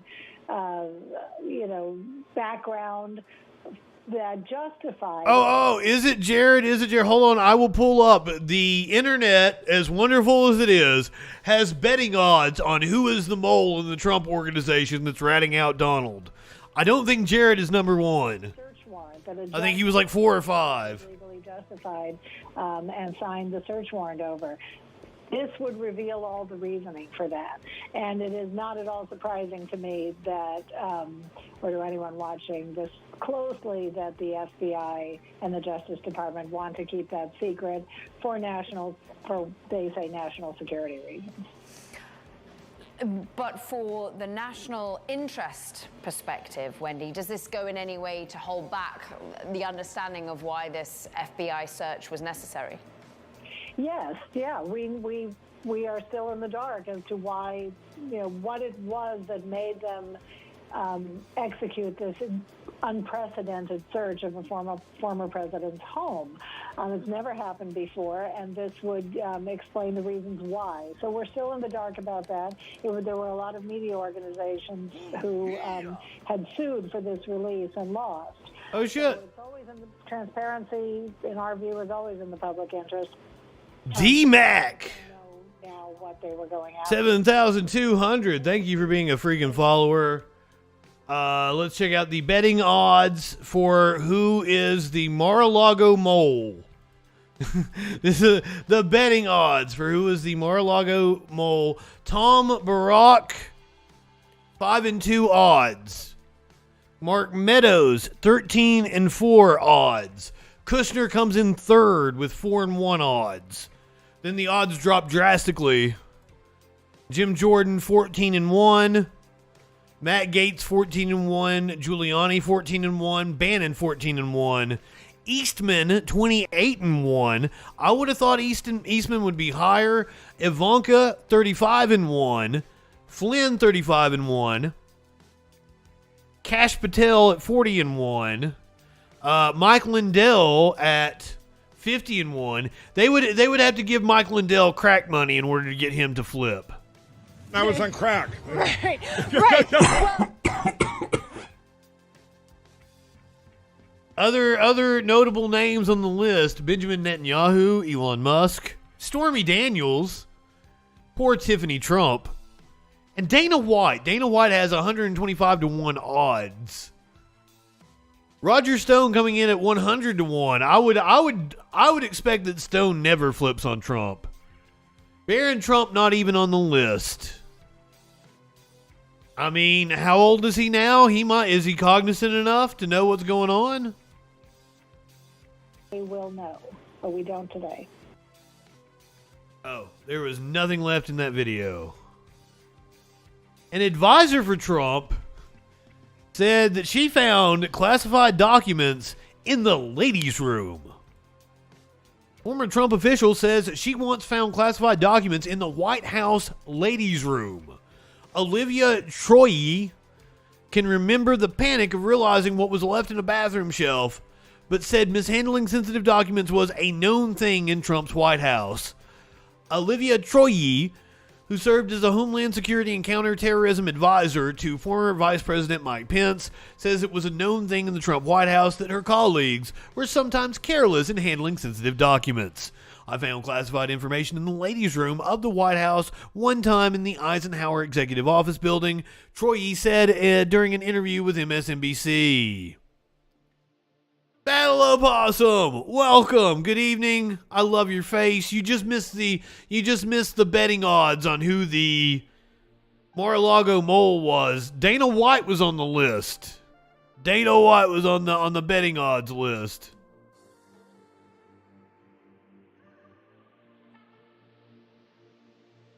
I'm sorry if I missed ads, guys. If Twitch played you ads, I did not mean, it seems like my shit's gotten fucked up.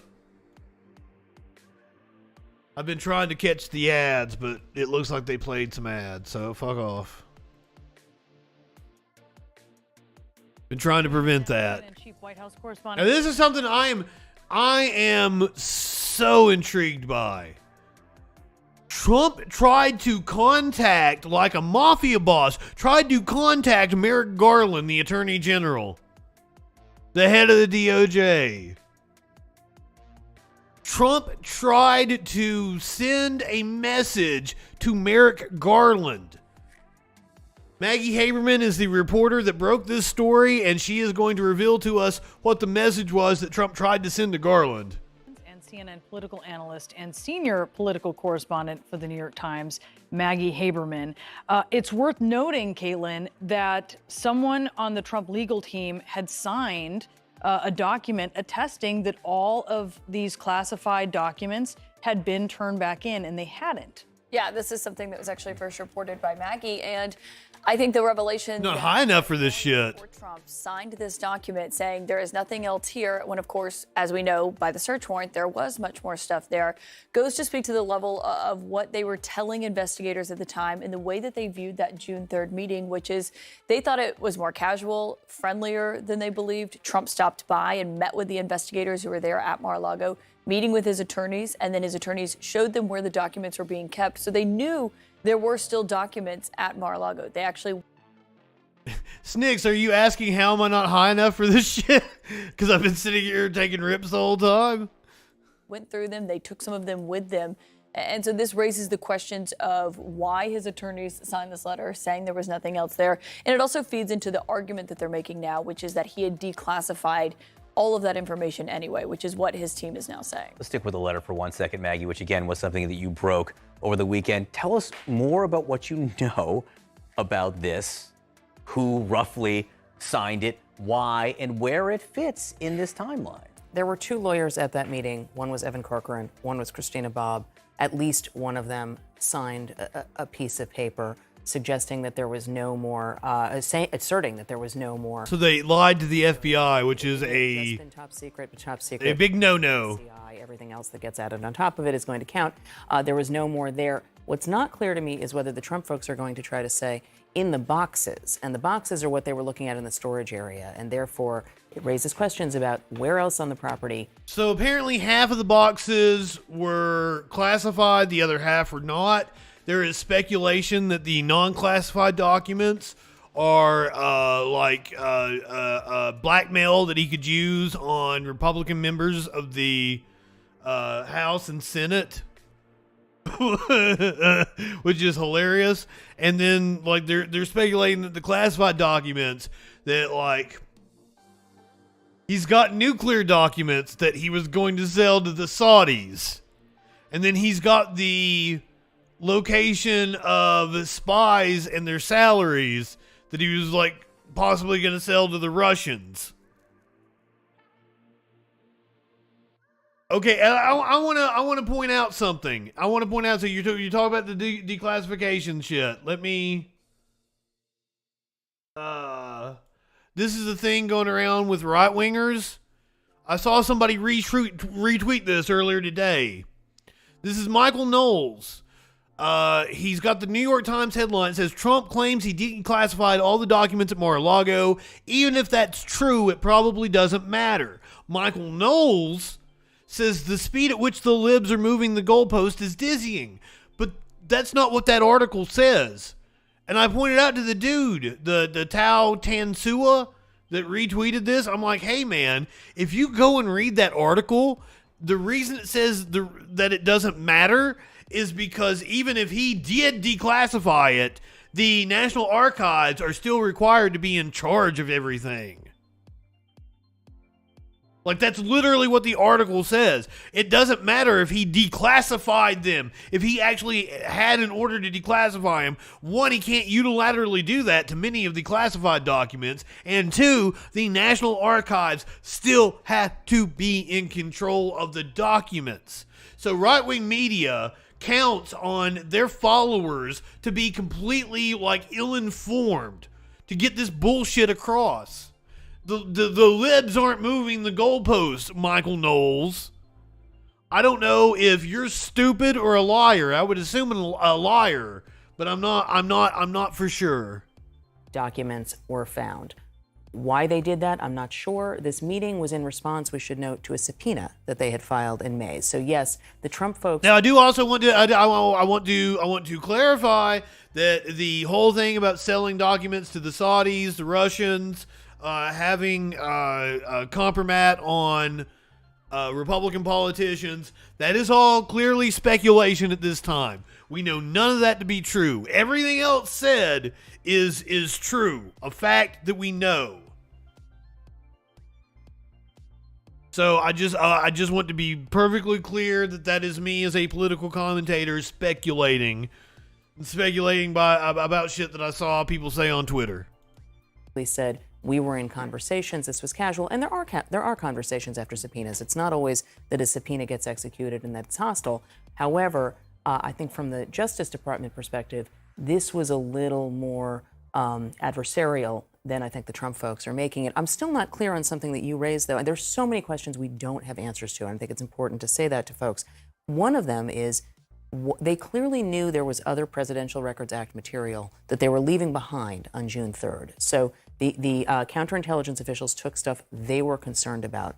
Why did that all get left behind, and what happens between the June 3rd meeting? We know that they subpoenaed and looked at some surveillance footage and saw something that concerned them.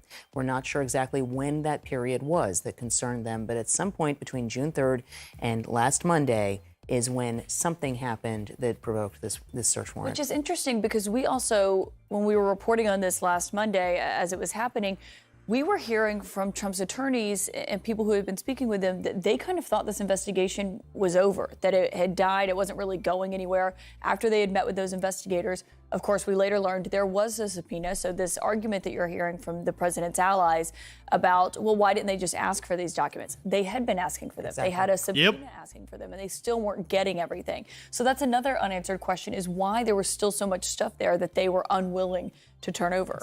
And people, look, in the community believe all those intermediate steps that were taken was actually special treatment for Donald Trump, that someone else would not have been given. Dustin!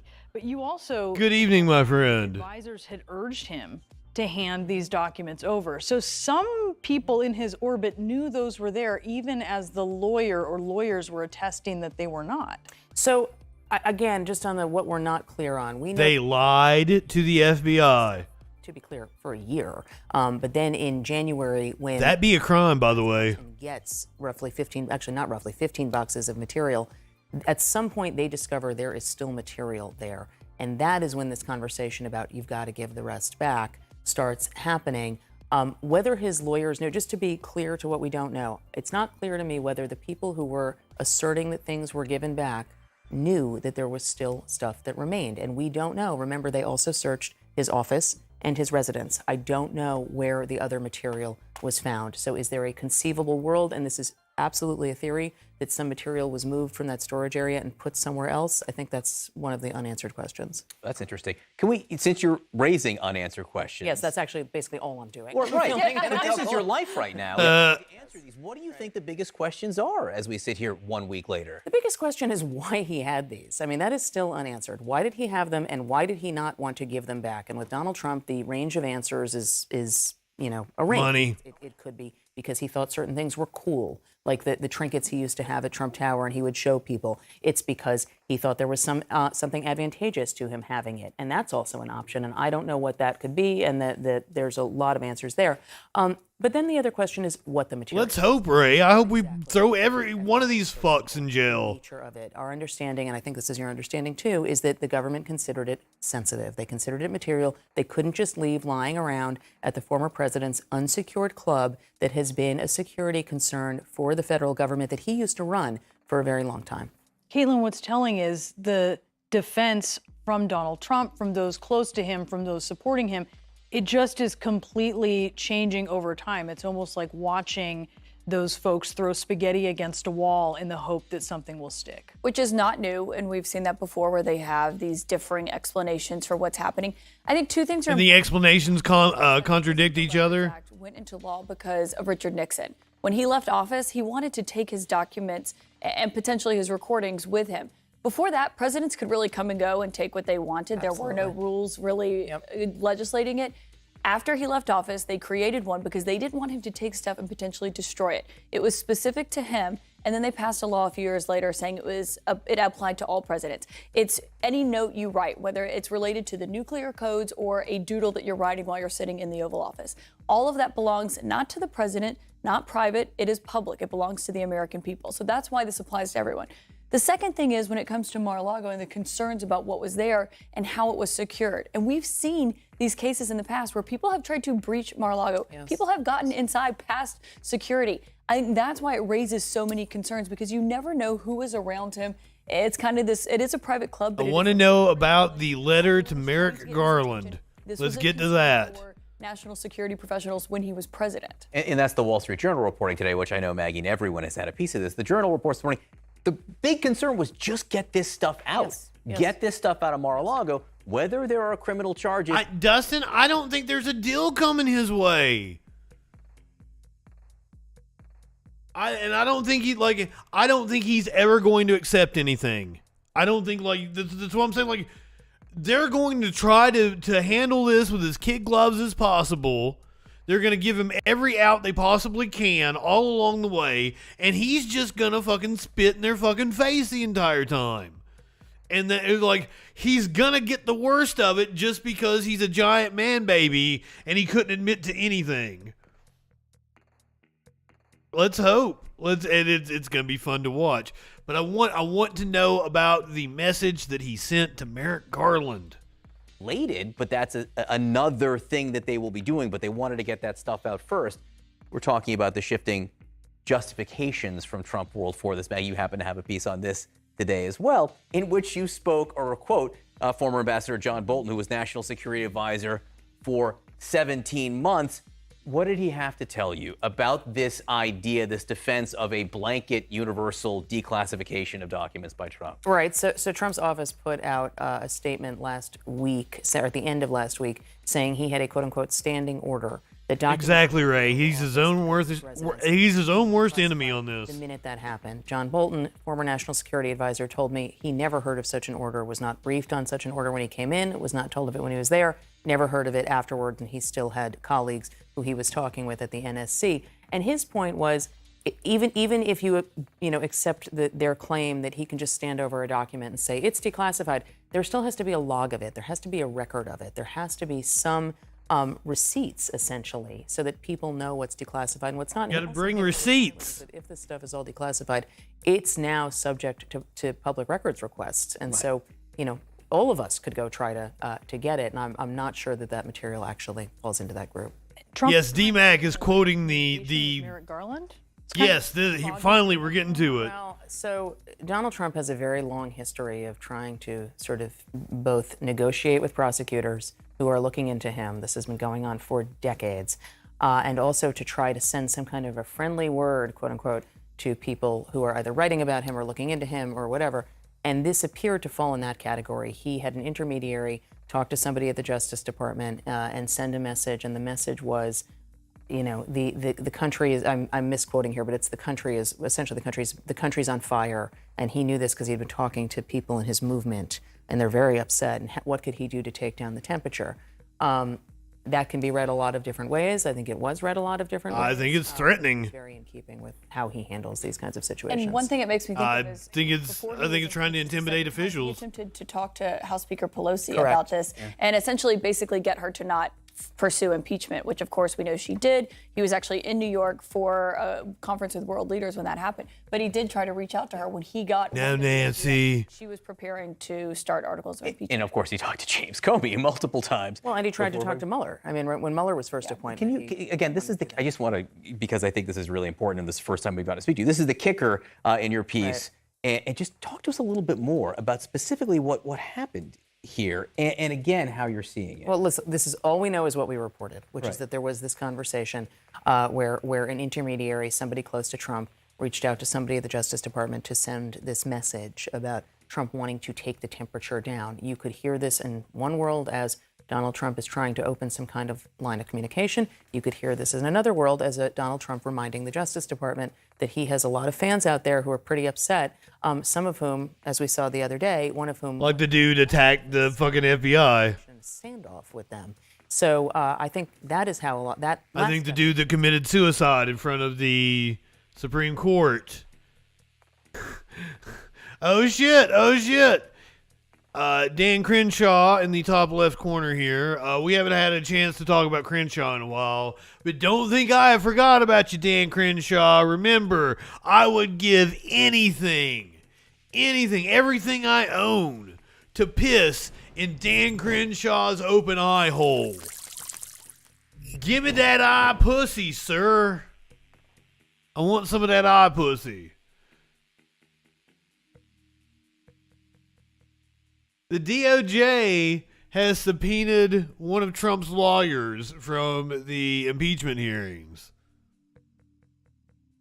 Justice Department subpoenas former Trump White House lawyer Eric Hirschman. I like this guy. He was always cussing in the January 6th deposition that we watched. A federal grand jury investigating the January 6th attack has subpoenaed Trump White House lawyer Eric Hirschman for documents and testimony, according to a person familiar with the matter. How is this like he already testified to the January 6th committee? This isn't the committee though. He's going to the DOJ. Which means this is the criminal investigation. He did not work in the White House counsel's office, but did provide Trump with legal advice. Because of that responsibility, there will likely be litigation over the scope of the subpoena and over how executive and attorney-client privileges may limit Hirschman's ability to comply. Hirschman is not the first former Trump White House lawyer to receive a DOJ subpoena. Pat Cipollone, I think I've been saying it wrong, Pat Cipollone, who served as White House counsel, and Patrick Philbin, who served as deputy counsel, have also been subpoenaed. During the tumultuous final weeks of Trump's term, Hirschman clashed with other aides and advisors who pushed the defeated president to fight the election results. I think he told him that he was fucking crazy or some shit. Like, the dude's cool. I'd say our politics are drastically different. But just hearing his deposition, he was always cussing, and I thought he was hilarious.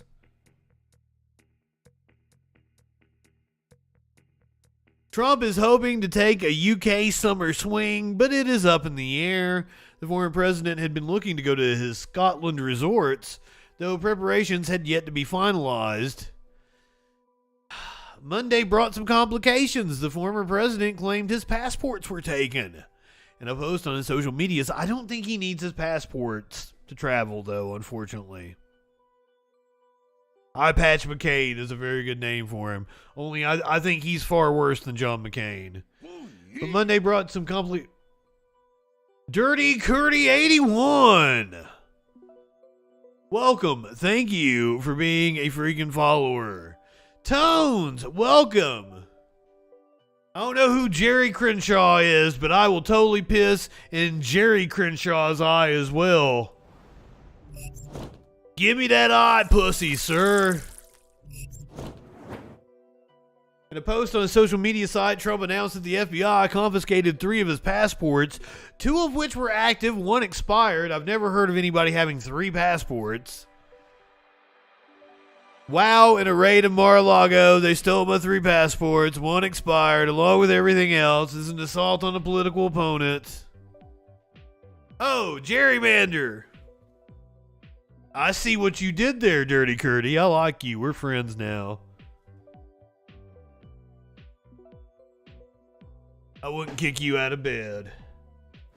You live in sexual anarchy? I don't even know you. That was rude of me.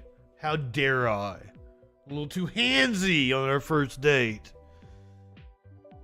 Not uncommon for people to own 2 passports. Okay.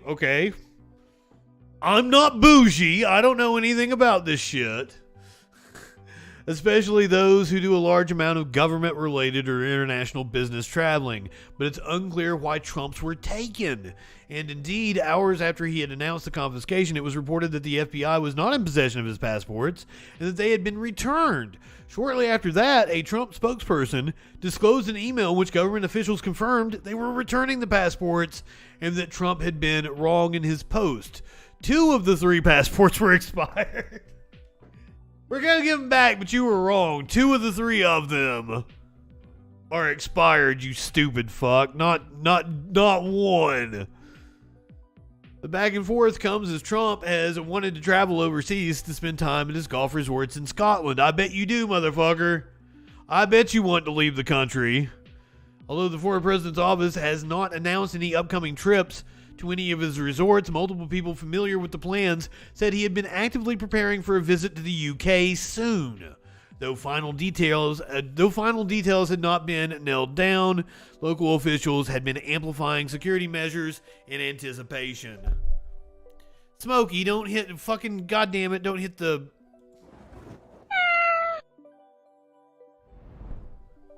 Don't hit the microphone when you jump up here.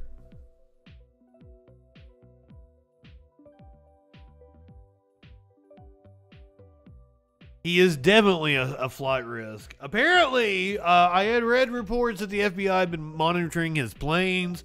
I wouldn't doubt that they are. But he is not under any order not to leave the country. But we'll see if that changes after this week in this whole passport fiasco. I would assume this is gonna move kind of fast. So, with it being this high profile, they've dotted their I's, they've crossed their T's, everything is ready to go. And I would say this side of it, now that we know about it, is going to go faster than expected. Smokey is a flight risk. This cat was missing for 8 fucking days, but since he's been back, has not moved from that spot on the futon. Other than like every now and again, he'll venture outside when I'm like standing in the kitchen.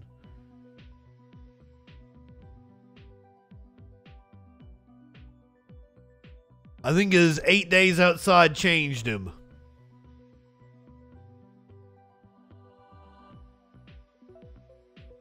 He's licking his titty right now.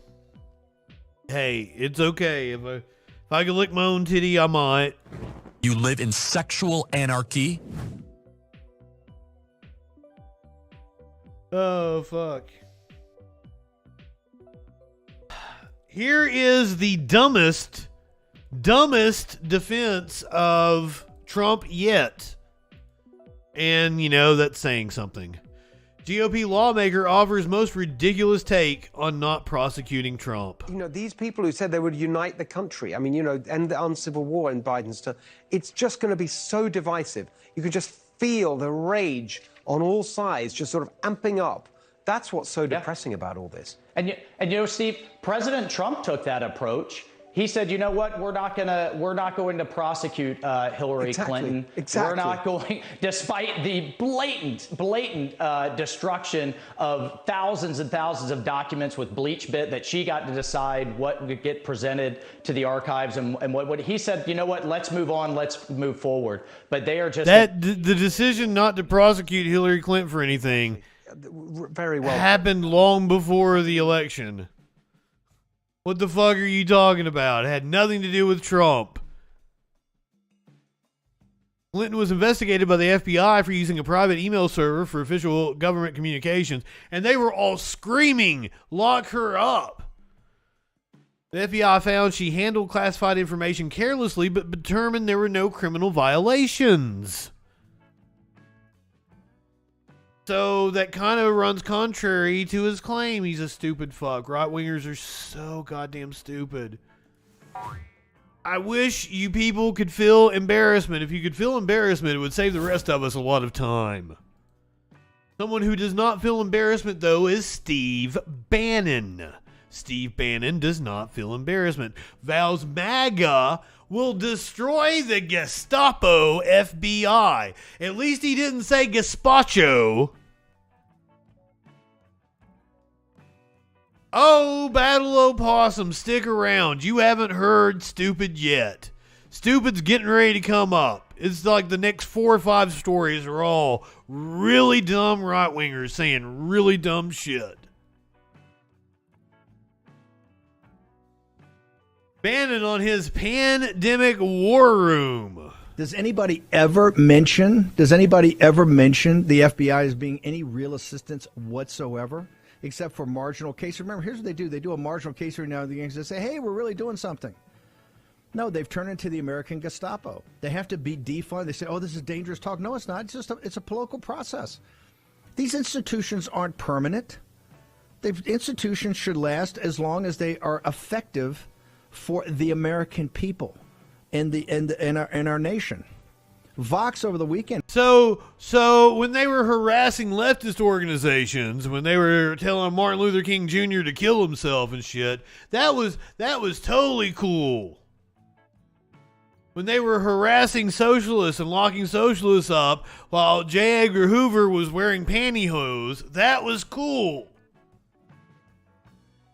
Once they apply a modicum of pressure to a right-wing politician, it's over. We need to abolish them. And had an interesting article, two interesting. Vox had an interesting article that MAGA is a direct threat to the, wait for it, the American state. They didn't say the country. They didn't say America as a nation. They didn't say the American people. The American state. And they are absolutely correct. You said this quiet part out loud. We are a threat to the American state. Joe Scarborough, to get to limited government, your fantasy that you say, oh, yeah, I believe in limited government. Tell me how you're going to do that, brother.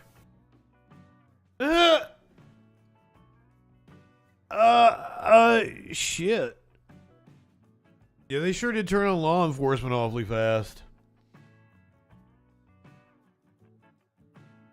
Here's the one I've been dreading. This is Arizona gubernatorial Republican candidate Carrie Lake. He's right up there right now, and his name is Governor Ron DeSantis.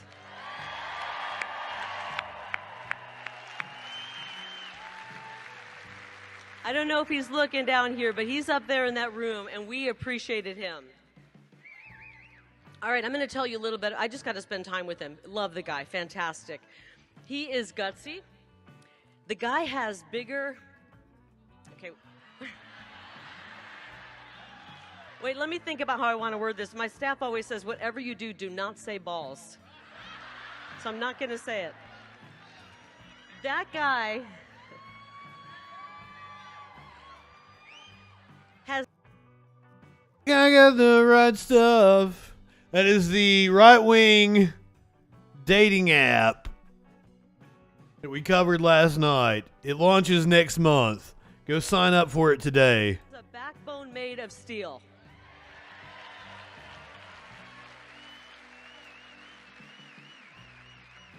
I'll tell you what he's got. I don't know if you heard of this, but he's got BDE. Anybody know what that means? Ask your kids about it later. I call it Big DeSantis energy. Wow. He's got the same kind of BDE that President Trump has. And frankly,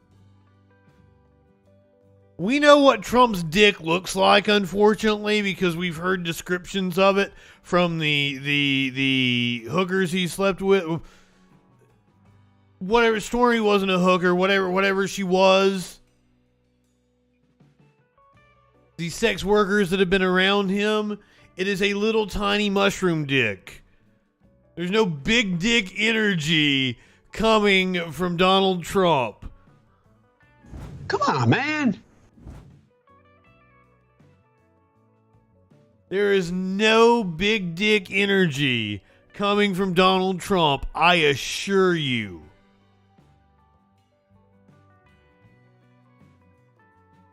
Stormy was an exotic dancer and a porn star. Yeah.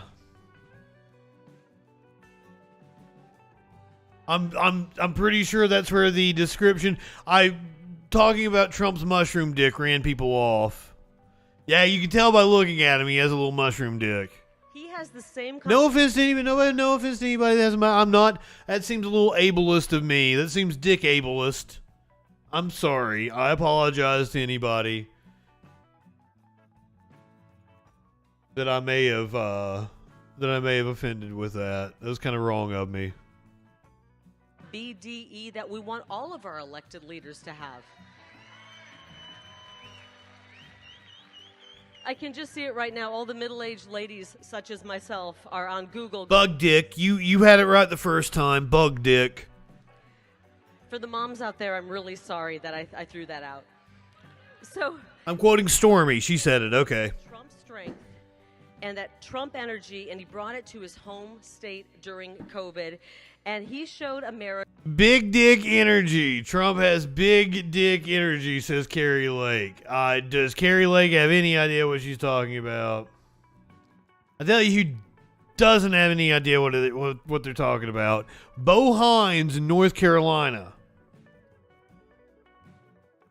Bo Hines is running for Congress in North Carolina. They are apparently trying to describe what's happening to Trump as a banana republic, which I've heard several right-wingers say because they all just say the same shit over and over again. But apparently Bo Hines doesn't actually know what banana republic means. It was a clothing store at one point in time, right? For those of you who are unaware, Banana Republic was it Chiquita or Dole? It was Dole, I think.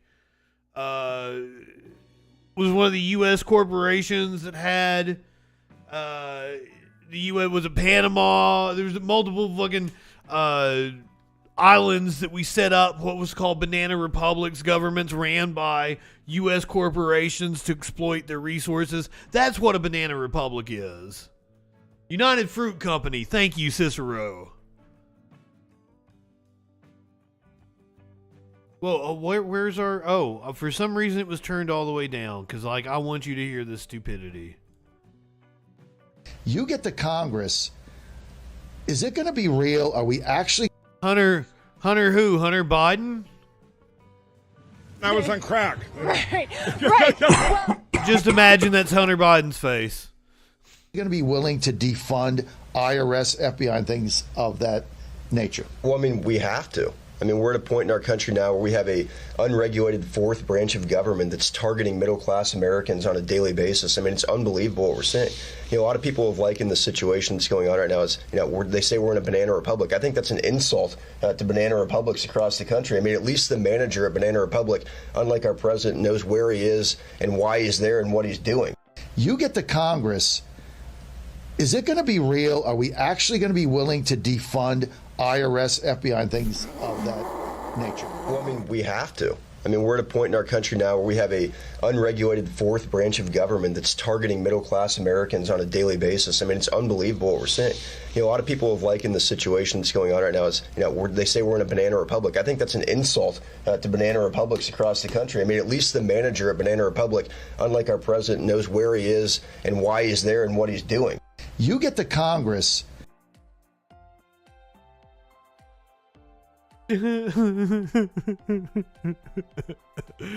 Oh, Jesus. Remember, guys, we're ramping up to the election, so we're going to have a lot more of these clips of just right-wingers saying the dumbest fucking shit. Like Marjorie Taylor Greene.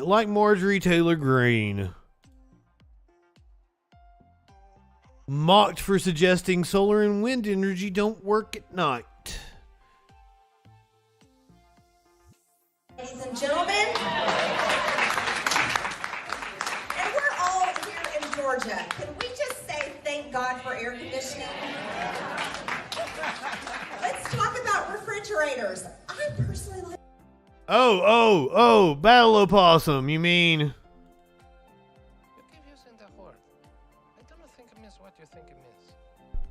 It's too low. I got it over here in another browser. I already had it up. We used it earlier. Dude kept saying inconceivable.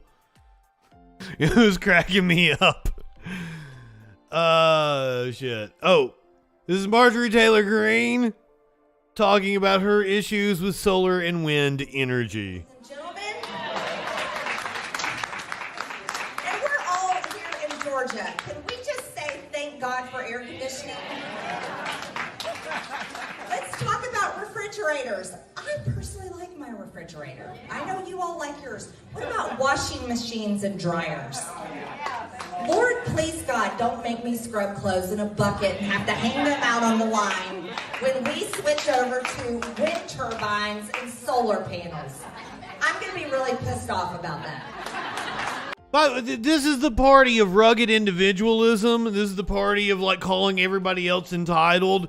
And she's over here like whining like, if I don't have my electrical appliances, I'm going to be mad because I don't want to wash clothes in a bucket. These people are such fucking hypocrites. These people are hypocrites. Lord, please God, don't make me scrub clothes in a bucket and have to hang them out on the line when we switch over to wind turbines and solar panels. I'm going to be really pissed off about that. I mean, how absurd is this? I like the lights on. I want to stay up later at night. I don't want to have to go to bed when the sun sets. I mean, all of this is absolutely insane. Yes, it's absolutely insane because what you're saying is fucking batshit crazy, man. Like, none of it's true. You're an idiot. You're an absolute moron.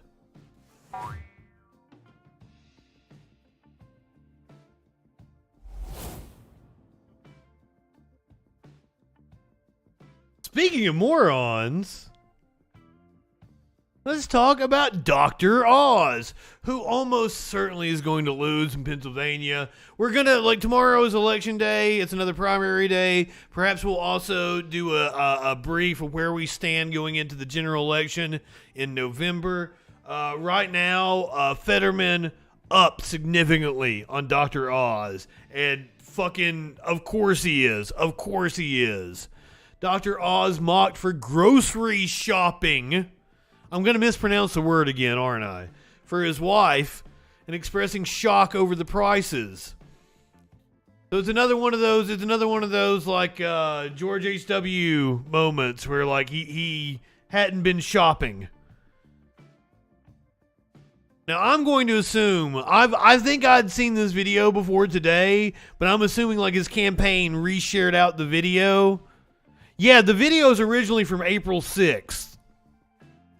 I thought I'd seen it before, but the campaign must have reshared it out because Fetterman has been all over this shit today. So here is Dr. Oz at a grocery store. I do some grocery shopping. I'm at Wegner's, and my wife wants some vegetables. Also, I would have never noticed this, but apparently that's not the name of the store. He combined two different grocery stores' names. For crudité, right? So crudité. That's $2. Not a ton of broccoli there. There's some asparagus. That's $4. Yep. Carrots. That's $4 more. That's $10 of vegetables there, and then we need some guacamole. That's $4 more. And she loves salsa. Yeah, there's salsa there.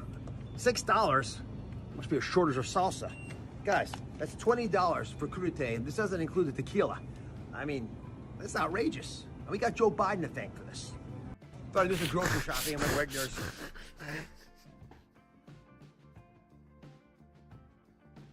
He didn't even get a basket. Ridiculous performance artist. A recent attempt by Dr. Mahmet Oz to appeal to the average Joe voter is having a second life on social media, and the response is likely not going to bolster his likability in his campaign for Pennsylvania Senate. He had another banger. He keeps sharing out these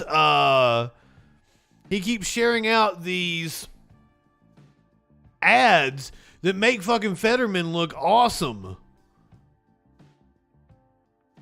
Where are my fucking bookmarks? There we go. Oh, did I have Lauren Boebert saying something stupid too and I didn't put it on the list? I'm sorry. Here is his ad he shared out today. That Fetterman is the most radical candidate in the country. Now that John Fetterman claims to be recovering, let's pull back his hoodie and examine what's in his head. Looks like he has some screws loose. What's this? Fetterman wants to release 1/3 of all prisoners. Smoke him if you got him. Spend more tax dollars, everything will cost more. Are you telling me that 1/3 of your prisoners, I mean, the implication with the bong there is that 1/3 of your prisoners are marijuana smokers, which is just, that is a shame. That is a shame. Crazy. Spend more tax dollars, everything will cost more. That's nuts. Slow energy production, gas prices will skyrocket. That's ridiculous. Socialized medicine? Where do you get these crazy ideas? Now it makes sense. Better close it up. They keep. John Fetterman is crazier than you think. They keep trying to attack him by tying him to the most popular politician in America for like the last 5-6 years now. They have tied him to Bernie Sanders, but like he's Bernie's buddy. Him and Bernie Sanders' agenda, which is another reason why Fetterman is running away with it at this point in time. Fetterman is like the absolute best candidate the Democrats could muster. I'm glad to see once again, who thought this was a good idea?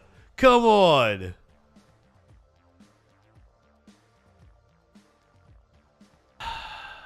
Dr. Oz. But now, like, it's fun to laugh at the stupid-ass right-wingers and all the stupid-ass shit they do, but they're also dangerous. We can't lose sight of that. The shit they say is dangerous. The shit they say is dangerous.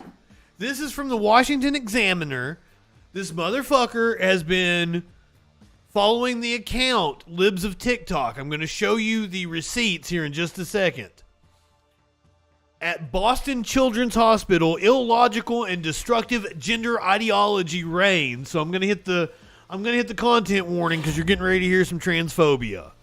Several videos from Boston's Children's Hospital on transgender children are making the rounds. They highlight how destructive the transgender medical agenda is for children and how illogical transgender activists are. Yeah, let's see what you got here, son. A good portion of children do not know as early from the womb that they are. A good portion of children do know as early as from the womb that they are transgender. At Boston Children's Hospital, we see a variety of young children all the way down to ages 2 and 3. Gender dysphoria is a thing. So most of the patients that we have in the GEMS clinic actually know their gender, usually around the age of puberty, but a good portion of children do know as early as seemingly from the womb, and they will usually express their gender identity as very young children, some as soon as they can talk. They might say phrases such as I'm a girl, or I'm a boy, or I'm going to be a woman, or I'm going to be a mom. Seemingly from the womb is a lot different.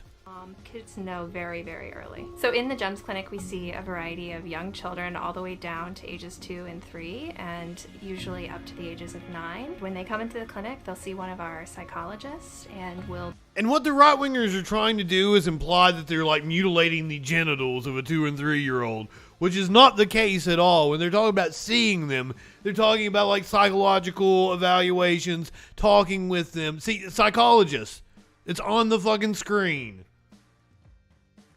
We'll be talking to them about their gender. We'll be talking to their family about how to best support that child and how to make sure that that child has the space and support to explore their gender and do well throughout their development. And we'll be answering any parent questions. A lot of parents do have questions, and so we answer those questions. The biggest piece of advice I give parents who are coming through the gender clinic at Boston Children's Hospital is to just be supportive. Sometimes you might not understand. Sometimes you feel like you don't know the terms, or you don't kind of get exactly what the child means when they say that they might be this gender, but the biggest thing you can do is just love your child and support them and just allow them to express themselves. That's the biggest protector as well against negative mental health effects such as depression, suicidality, anxiety that we worry about for our gender diverse kids and young adults. So that support from a parent is one of the best protective factors and one of the best things they can do. So absolutely wholesome, 100% based. Thank you, Boston Children's Hospital. That was as compassionate as it could be. That is the way we need to treat children when it comes to gender. And that is the video the right wing is upset about. They are upset about that video we just watched. Not only are they upset about it, they write fucking opinion columns in the Washington Examiner calling it illogical and destructive. Jesus Christ, these people are evil. There was nothing in that video that anyone should be upset about. So we're going to go on, and of course, Libs of TikTok is one of their citations. How do children know they are the wrong gender from birth? We're back to reading from the Washington Examiner. So once again, content warning. This could contain transphobia, misogyny, any number of triggers. How do children know they are the wrong gender from birth or in the womb? That is not clear. In fact, it's hard even to imagine what that means. No, it's not. The video kind of described it. That they may what they may say to you. But we do apparently have metrics for when they are around 2 or 3. According to the hospital, a child refusing to get a haircut or playing with opposite gender toys can only mean that the child is transgender and must begin the gender transition process. That absolutely is not true. If that is what you took from that video, you have no comprehension of reality. You made that the fuck up.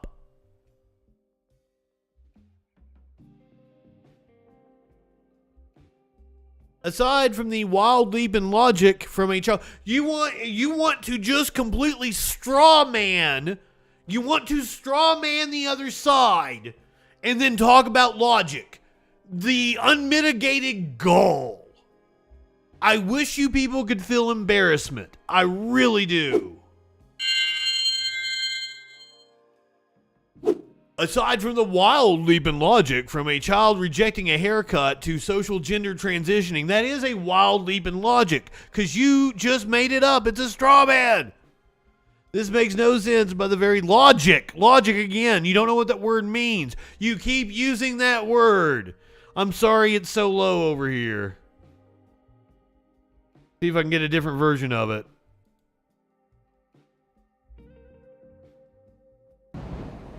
Got very good arms. He didn't fall? Inconceivable. You keep using the word. I do not think it means what you think it means. It doesn't.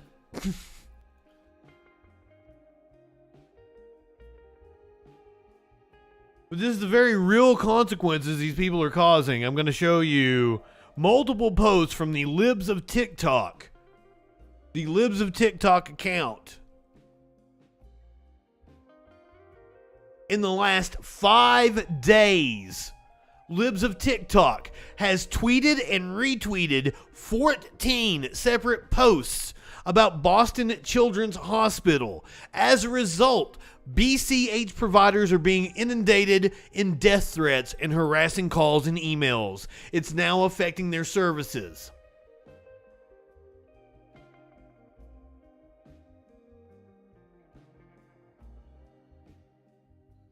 Oh my God. So this tweet was a person at BCH talking about how they were seeing patients with security. They've had to lock their Twitter account down now.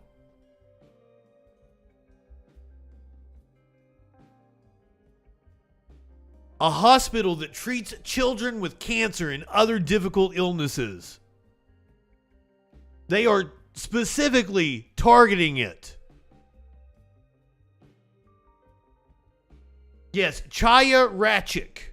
That is the name of the owner of the Libs of TikTok account. She is a far-right fucking nut job. And she is harassing random members of the LGBTQ community for no reason other than just being part of the LGBTQ community. 14 different times posting about the Boston Children's Hospital. There is nothing more despicable in this world. They should not have a Twitter account. Take them down. You know I'm not for censorship. But they have weaponized their account against the community and they need to go. Chaya Ratchik. Chaya Ratchik. They say Taylor Lorenz doxed. They most certainly did not. Chaya Ratchik, the owner of the Libs of TikTok account, who should have the account revoked. Yeah, they should have had the account revoked a long time ago. It's insane they are still allowed to attack people. But come the fuck on, Twitter. A children's hospital. They are having to put security in a children's hospital. This is beyond the pale.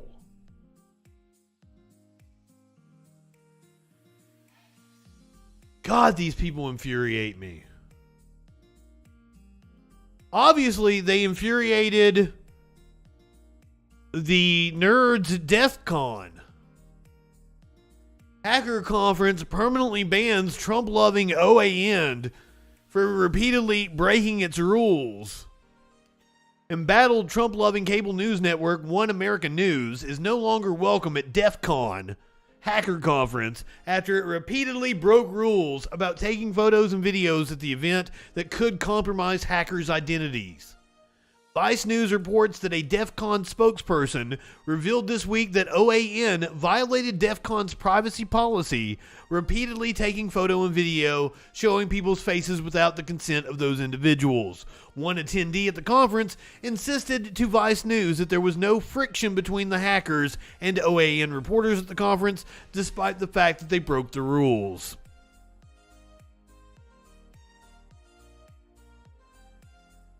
The other big news coming out of DEF CON this weekend. This is the most interesting one. A new jailbreak for John Deere tractors rides the right to repair wave. I am all about the right to repair. I have always been about the right to repair. And John Deere is one of the most egregious violators of that principle.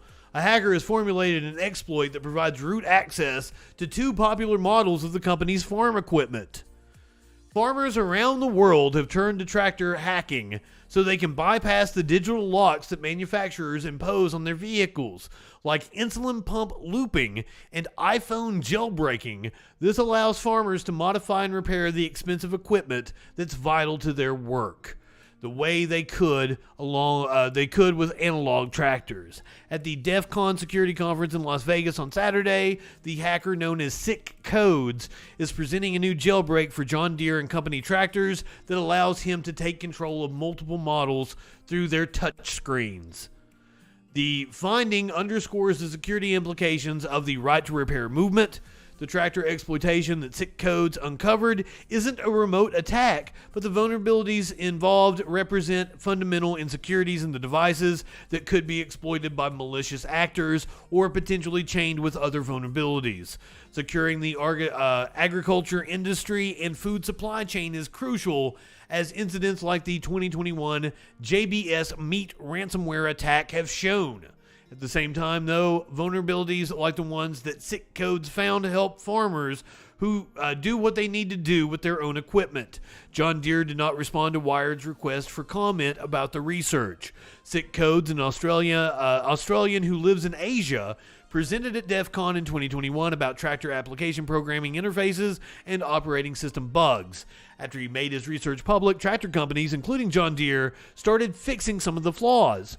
The right to repair side was a little bit opposed to what I was trying to do, he tells Wired. I heard from some farmers. One guy emailed me and was like, "You're fucking up all of our stuff." So I figured I would put my money where my mouth is and actually prove to farmers that they can root their devices. Sick codes. Based. Give it up for sick codes. That's the kind of shit that I like to see. Also, things I really like to see are animal videos, and you know you got one of those coming at you. We're going to go down to Australia.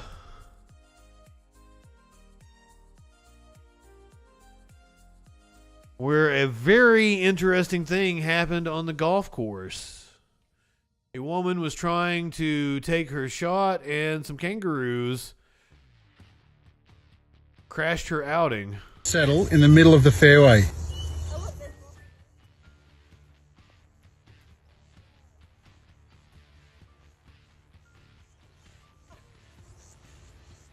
What do you call a group of kangaroos like that? Is that a gaggle? A gaggle of kangaroos? There's a lot of them. There's at least 30.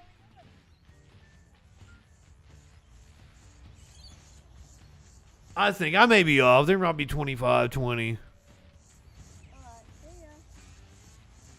All right, see ya. Yeah, and she gets ready to take her shot again. About 20, 25. They've all decided to settle in the middle of the fairway. They're just chilling. They ain't harming nobody. Apparently they'll box you. I'm told kangaroos will slap the fuck out of you.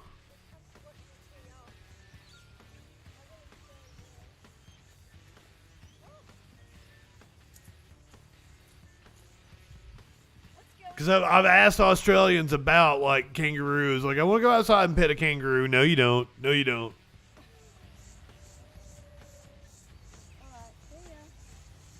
Apparently, it's a mean marsupial.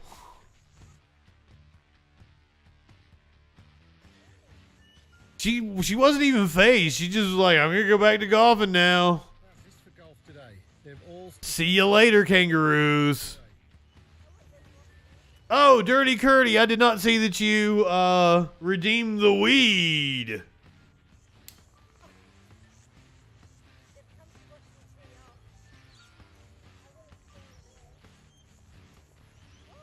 I hope you join me.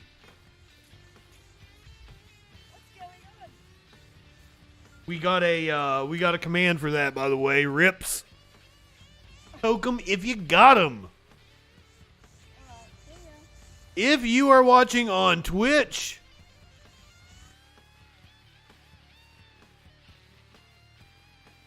it is Meltdown Monday. I had to make sure she was on. I wasn't entirely sure Meltdown Monday was on tonight, but I was pretty sure Meltdown Monday was on. How's this for golf today? They've all decided to settle in the middle of the fairway. Oh, I want to interact with kangaroos. I fucking love kangaroos. I want to pet one.